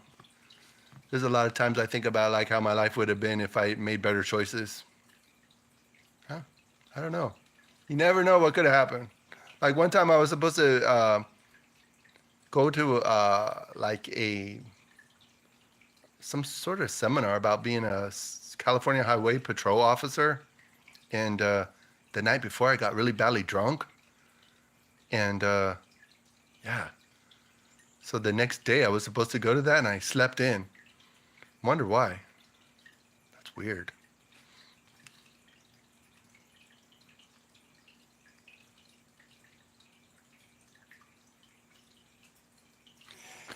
And that's the truth. That's the truth. It's just like that one, that paradigm, that one, what's it called? Anyways, I think of these big words all the time, but they slip my mind. But it's that whole idea of like, what if you never made those mistakes? How would you learn if you didn't make that mistake? So if you go back to change, if you go back in time to change anything, you end up not learning from your mistakes. It's like that Back to the Future, you know. If you go back to the future, you're gonna mess things up. It'll mess the future up. So, yeah, I guess I'll live with my mistakes. You know, have no other choice. So, but I mean, at the end of the day, I know that my nieces, nephews, and or anybody I come in touch with or contact with in my day, you know, they're going to be they might be able to learn from their mistake. They might take my advice. You know, like there's a lot of things I said to myself, oh, I'm never going to do that. And keep in mind, I've been a Christian for like 35 years. And I've made a lot of mistakes during that time. It's crazy. I don't know why. I know it's probably because we're animal. We're part animal. I understand. There's just some urges that takes place, and you got to be very intentional about fighting the urges. If by all means, if you can, man. And then I look back about, man, I've been, it's crazy. So yeah, part animals and minerals. Yeah, just like I was talking about that one chick at the birthday party tonight.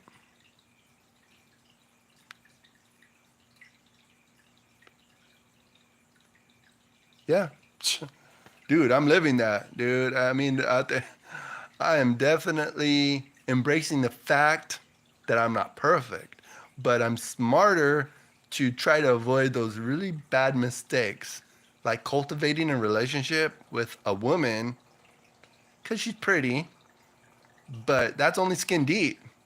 Because what really makes a relationship is what you have in common.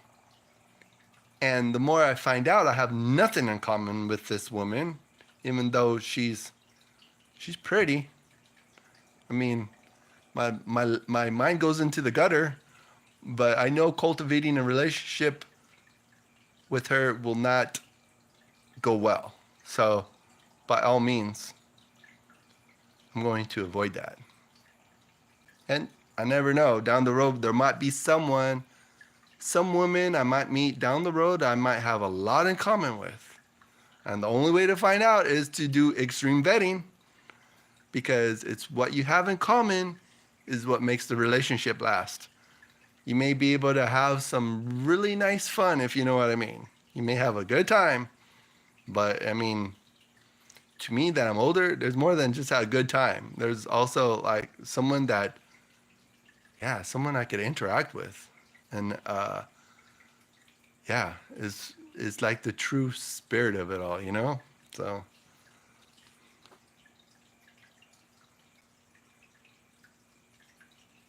yeah, and that's the truth. Yeah, that is the truth. Yeah, yeah. Nah, dude, what you're saying is facts. I ain't gonna argue with that because that's the truth, and that's the truth. I've met women. Gosh, after I got divorced.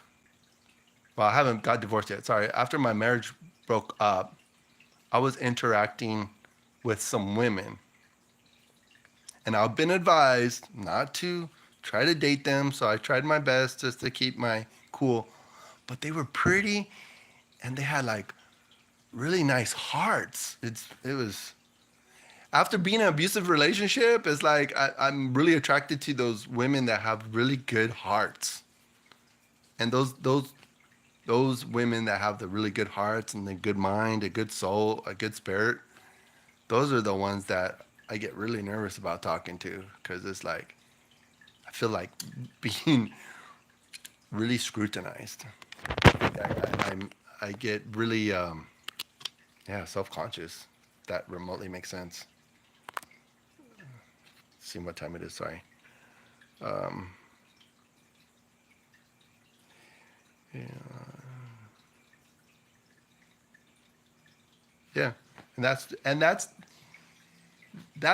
what I was trying to tell my nieces and nephews because there's some of them are so like they get so bent out of shape if they find one flaw in their date and they're like, oh, I don't want to date them again because they have a flaw. It's like one flaw.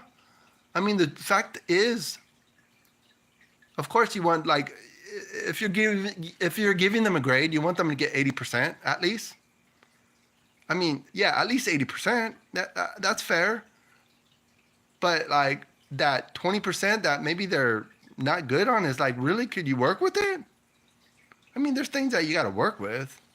There's things that in a relationship, yeah, like that girl I was talking about that I was talking to tonight. I've had a crush on her for a while, but I'm getting to know her, which is helpful. Keeps me from like trying to cultivate anything further. But yeah, she's got like a 60%. but there's things about her that I could live with if she had an 80%. I don't know. Maybe I'm being cryptic now. Sorry.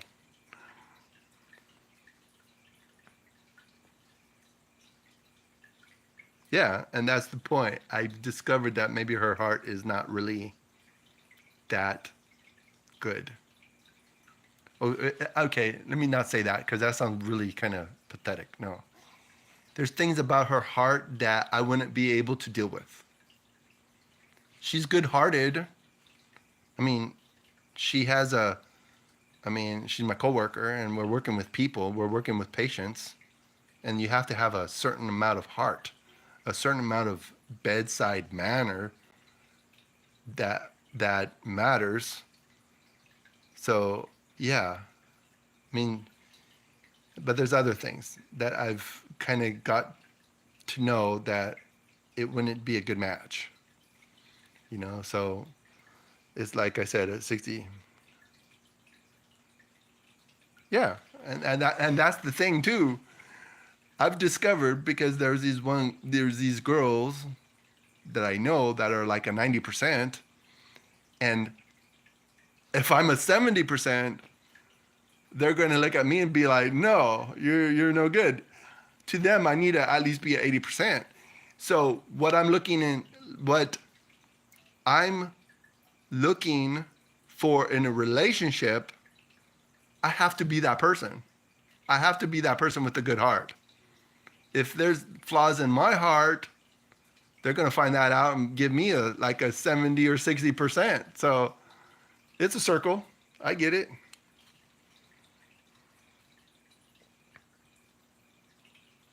Yeah. There there has to be there has to be probably a percentage of a match. Like there has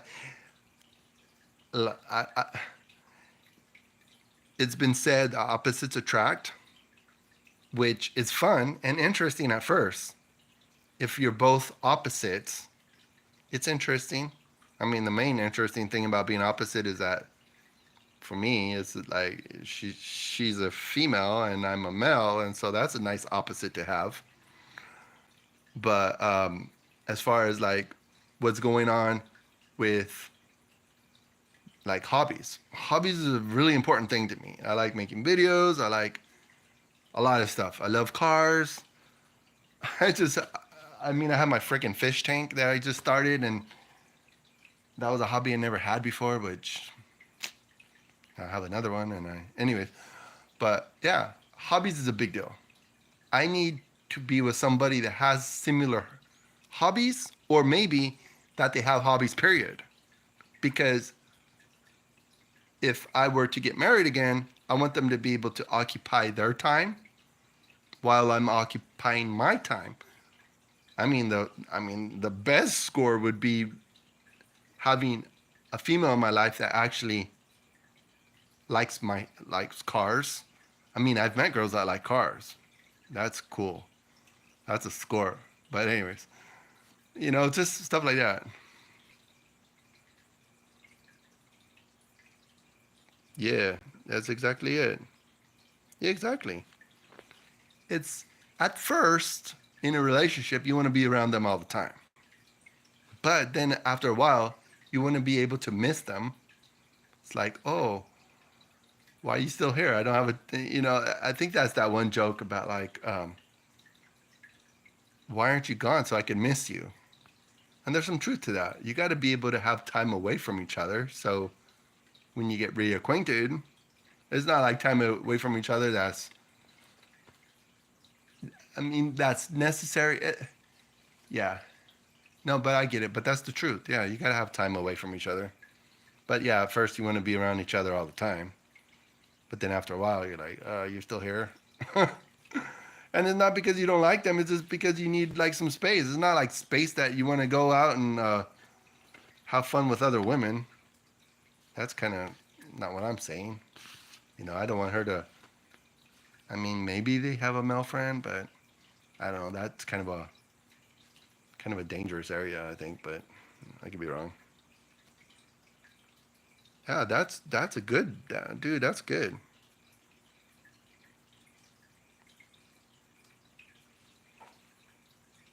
Yeah, and that's the truth. Yeah, I know, but then again, that's something you have to kind of examine your heart on that situation. Because I mean, you're at a good age that maybe you want to have more of a locked in, steady relationship. But yeah, I mean, there might be you might need to consider letting her loose. You know, if she's not really on your same page. But if you're happy with the way things are, I mean, yeah, that's the truth. Yeah, that's the truth. I mean, yeah, you need to really keep a tab on your emotions and your feelings. You got to keep a tab like how much you share your feelings. But if you have someone really important in your life, you want to be able to, um, yeah, you want to be able to express yourself. I mean, my first marriage was, I don't know if this helps. I'm gonna just tell the story real quick. But my first marriage, when I was with her, I felt like I was on pins and needles all the time. It's like I had to always be careful around her. Freaking was awful, man. I don't know why I didn't have sense enough to like curb that. That was just, again, it was my first relationship. I was 20, I think 21 or 22 when that whole thing started. Man, that's crazy. Maybe I was 23. Man, when I think back, I was like, dude, what the hell? Why can't I just like run away or something?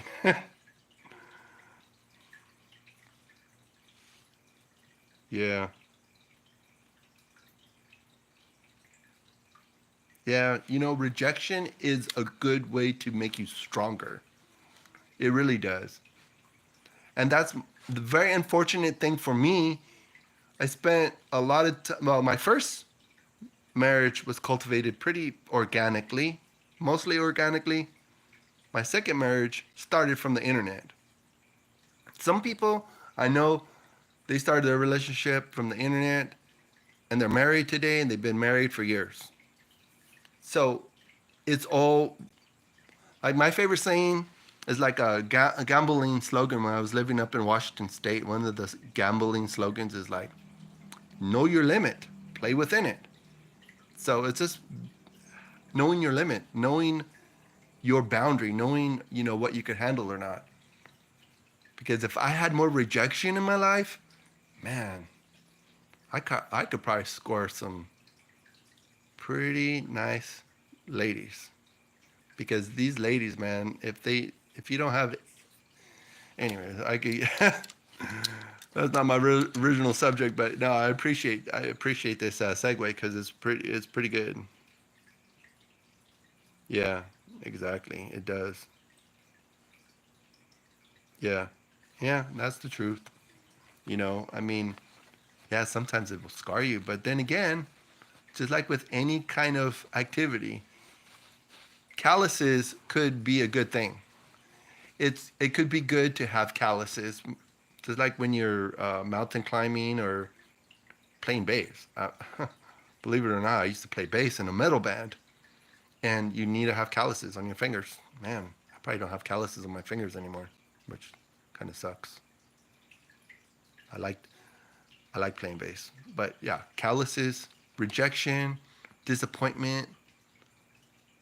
I mean, as long as it doesn't skew you, because you could get to the point of your life that you're skewed, and you're like, just you're not really good for anybody because you're so messed up.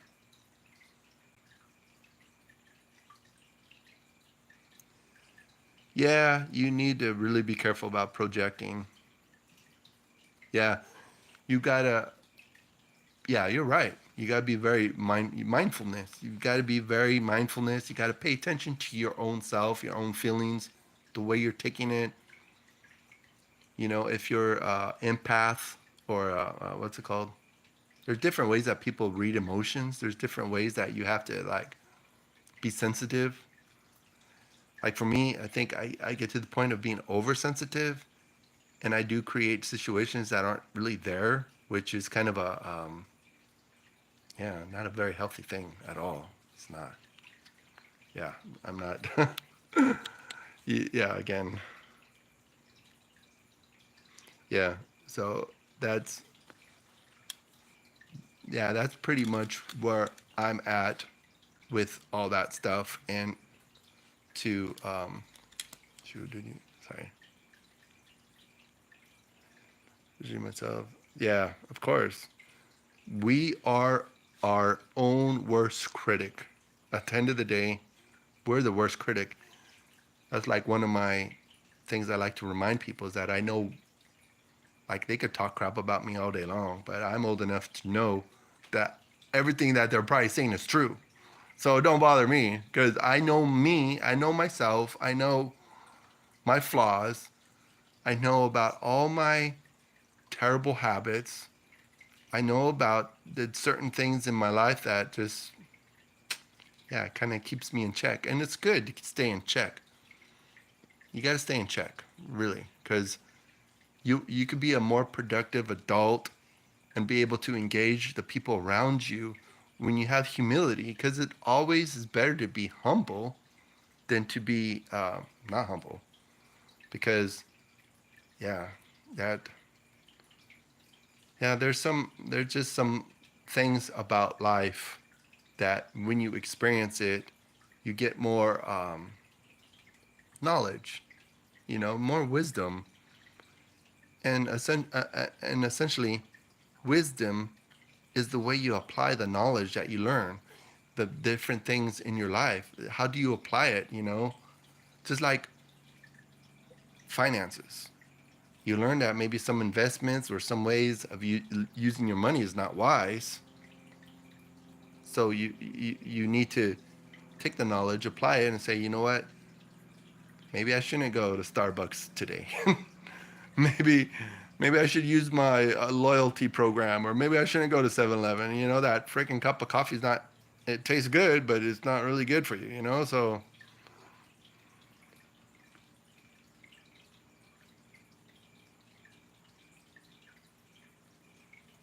yeah, I mean the the human brain is an organ, but there's also like part of you. We were discussing it earlier, but the fact that we could make compartments in our mind to store different data is something that if you kind of get a grasp on making the different compartments in your head about different subjects, some things in your life you need to just lock away in your mind, get rid of it.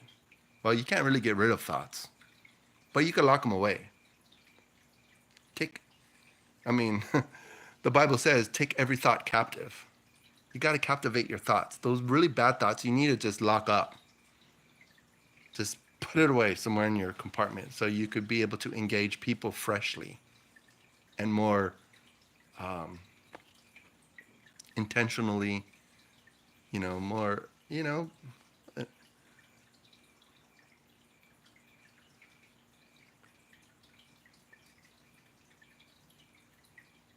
yeah, and that's the truth.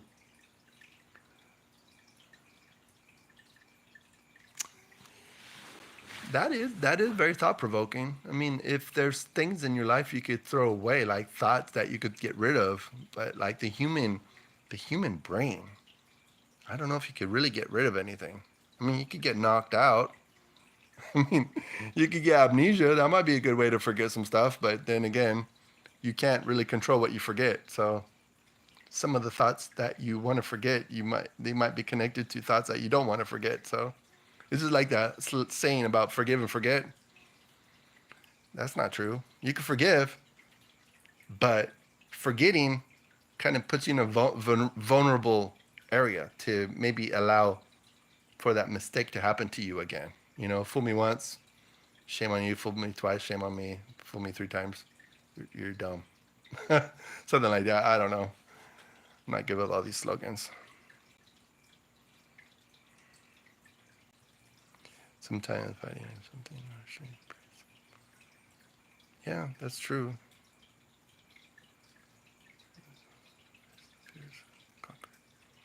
That's true. I mean, you don't sound like a fan of Jordan Peterson, but he does address a lot of that stuff. You know, if you're interested, I mean, he does talk a lot of wisdom, but I know that he's a controversial character to some people. But yeah, there's some truth that you're saying right now, which is insightful. It's just like when you like that saying about like if you hate somebody, hating someone kind of like that saying about like you give them real estate in your mind.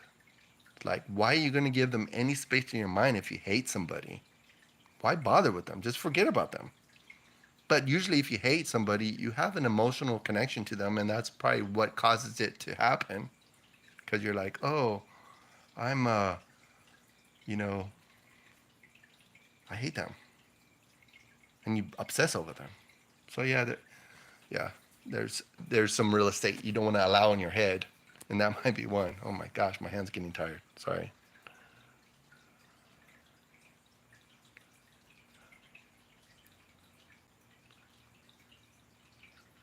Yeah, well, I mean, it's like with everything. You gotta take.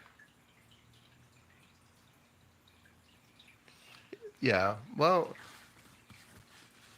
it sounds like you're a person that will pick and choose what you like. So, I mean, you could always. It's that saying, you probably heard it before. You can't throw away the baby with the bathwater. Keep the baby, throw the bathwater out. The stuff that's dirty and no good, throw away the. I guess people used to do that. They used to like leave their baby in the bathwater and throw it out the window. Man, that's crazy. But I guess that's where the saying came from. So take the baby out of the bathwater, dry off the baby, and then throw away the bathwater. Keep everything separate. The dirty water, just dunk it, get rid of it, ditch it. But the baby, yeah, keep the baby.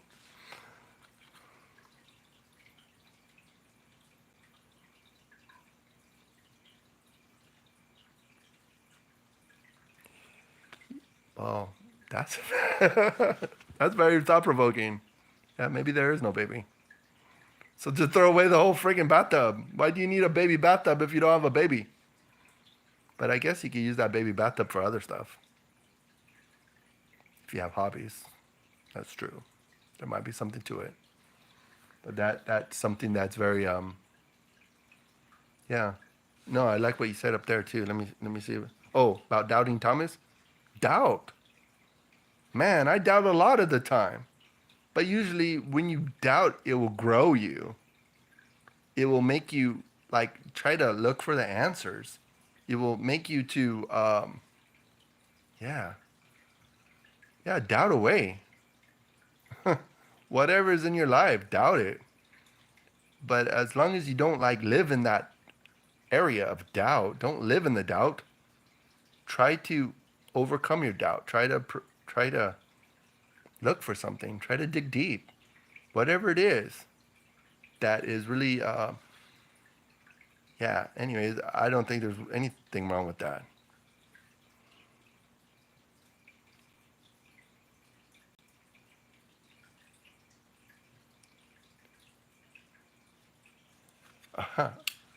Dude, yeah. Try to get the evidence. Whatever the evidence it is. Whatever the evidence you're looking for. If you're seeking truly for answers, seek them out. Whatever it is. Challenge those people in your life. Feel free.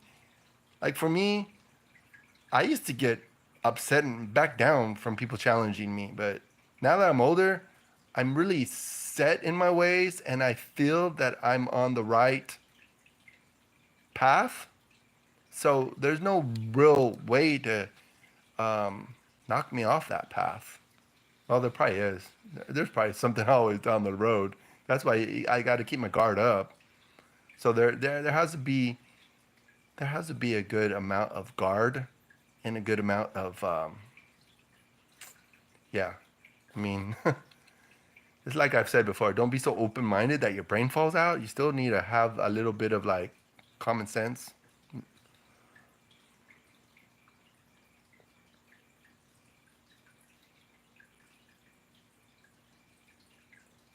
Yeah. Well, that I think I encourage everybody to do that, and I should be doing that more too, because there's some times that I have like doubts about certain things. Like I listen to a lot of Christian radio. I've been listening to Christian radio probably since I was in high school. And I did call one of the Christian radio programs about like certain thoughts in my mind. And I asked the Christian radio guy, I said, if I have a thought in my mind, how do I know if it's from God or if it's chemical? If it's a chemical reaction in my head or if it's a thought that maybe God gave me. He gave me an answer, it's both. It's both. Maybe it possibly could be both. But then I also know that from my theology, we're cursed from the very beginning of time in my theology. So the chemicals in my head are cursed. And because I was obsessing about this one woman like for years, I still am kind of, it's starting to go away a little bit. But she's out of my league. But I was like, is this obsession over this girl, is it because of hormones or is it because maybe she's the right girl for me in my life? Again, at the end of the whole story, I need to come to terms with kind of a understanding of what I know about me. Because sometimes you gotta just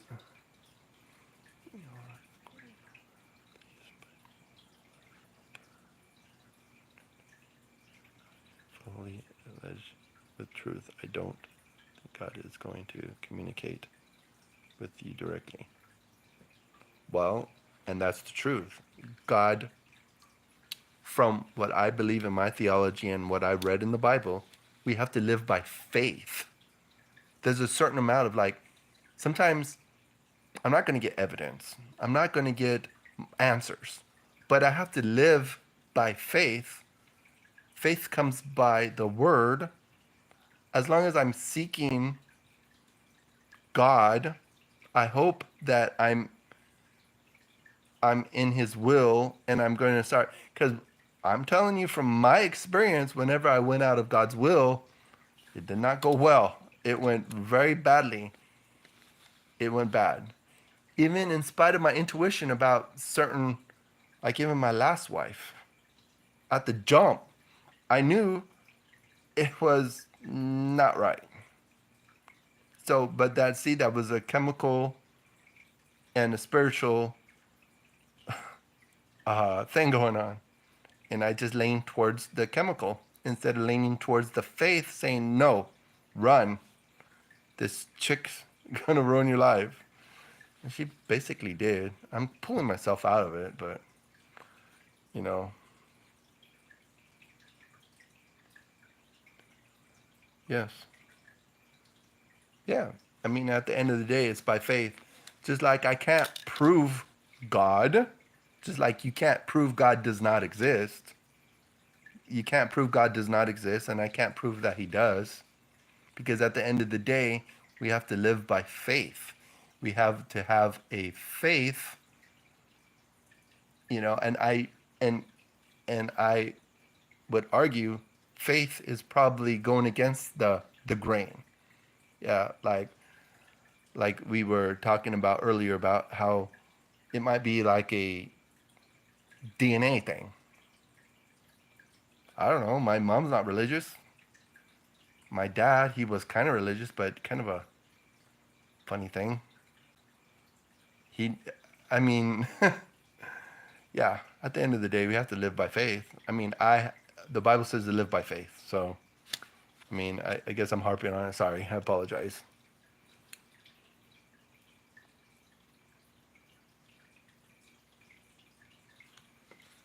Yeah.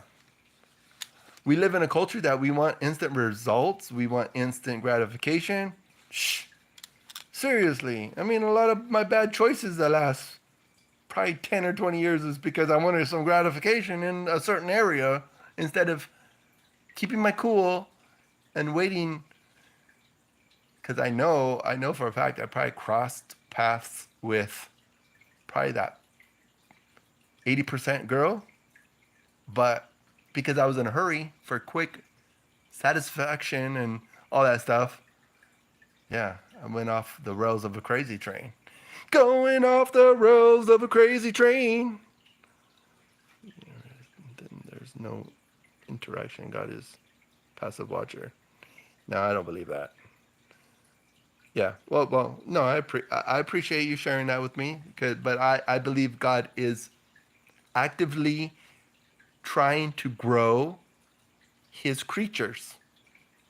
Maybe they don't exactly have a relationship with Him. I'm not saying that they're going to have the ultimate entrance into heaven, but I think God wants all of us as a human family, to grow, to have discipline.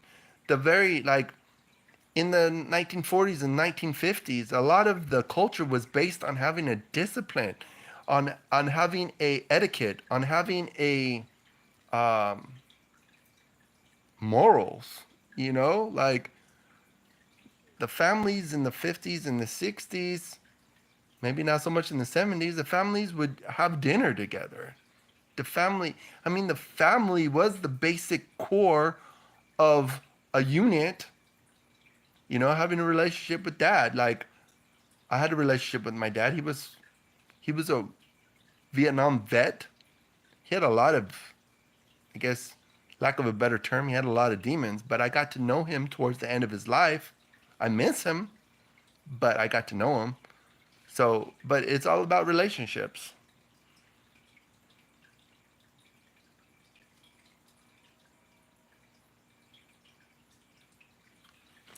Yeah, I could kind of see your point of view about that because it's probably hard to swallow to think that God is interacting with humanity. That's what obsesses me about August is God's interacting with us. He's patient. He's trying to get everybody on the same page, trying to get everyone to look towards morality and looks towards like what makes us to be a better unit in society. This is all very important, like parts of just what makes society function better is if everybody is on the same page. And if, like for traffic, if you're driving in traffic, everyone needs to agree what the traffic signal means. Everyone needs to agree on the laws of driving.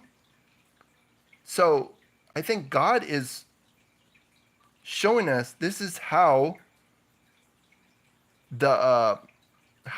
life works, and if you follow His way, is going to be a better way.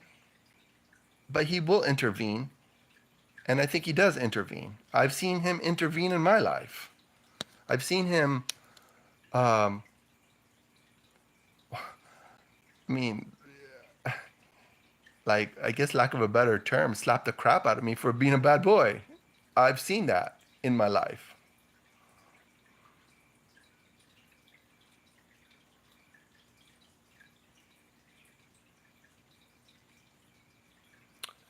Um, Shoot, let me see. Guys, intervene. Wow, I I don't know how chance would make it more comfortable for you. How would it be more comforting for you to call things chance. I find it more comforting because it's not chance. It's because God is intimately involved with us. Just like evil, evil exists. Evil is a real thing. And I think that shows us that we need to see evil so we could see what good is. It's it's part of it's very deep philosophical. Maybe I'm like totally out of my pay grade. But there was a certain perimeter he told us to stay in, and why is it when we're out of that perimeter there's a problem? Like if you got instructions for a brand new car and you decide not, I mean the car analogy is probably really out of sorts, but if you don't check your oil and if you don't put gas, your car's not going to function. Shoot, someone's out there. Hold on.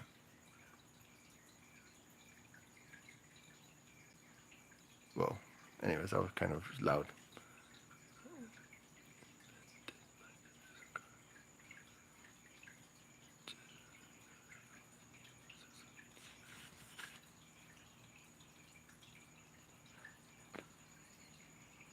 Yeah, well, I, that's out of my pay grade, but yeah, it's something to ponder.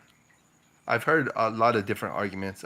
You probably go on the YouTube machine and you probably.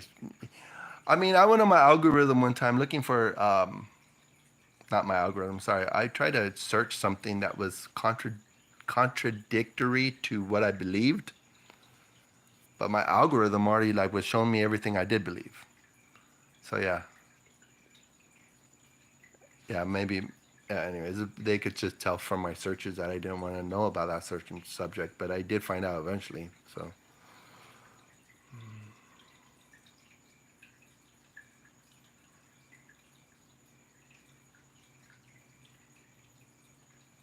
Mm,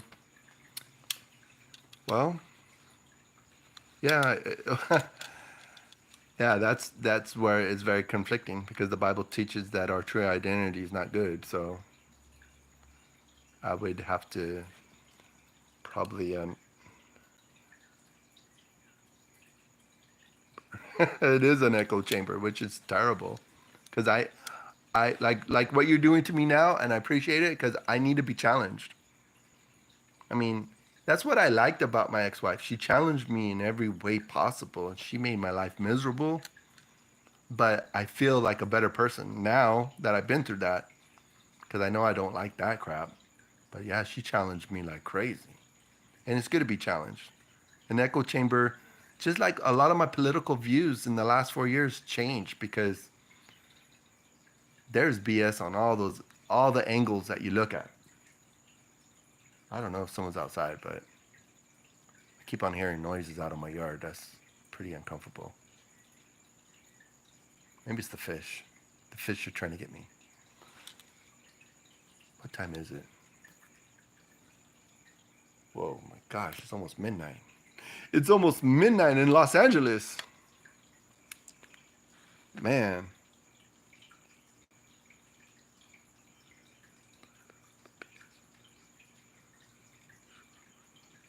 Oh, I heard of him.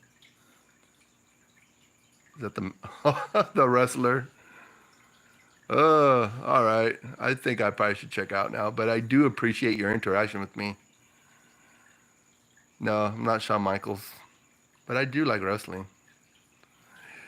Wrestling. WW. Is it W? Like when I was a kid, it was WWF. Now it's WWE. But anyways,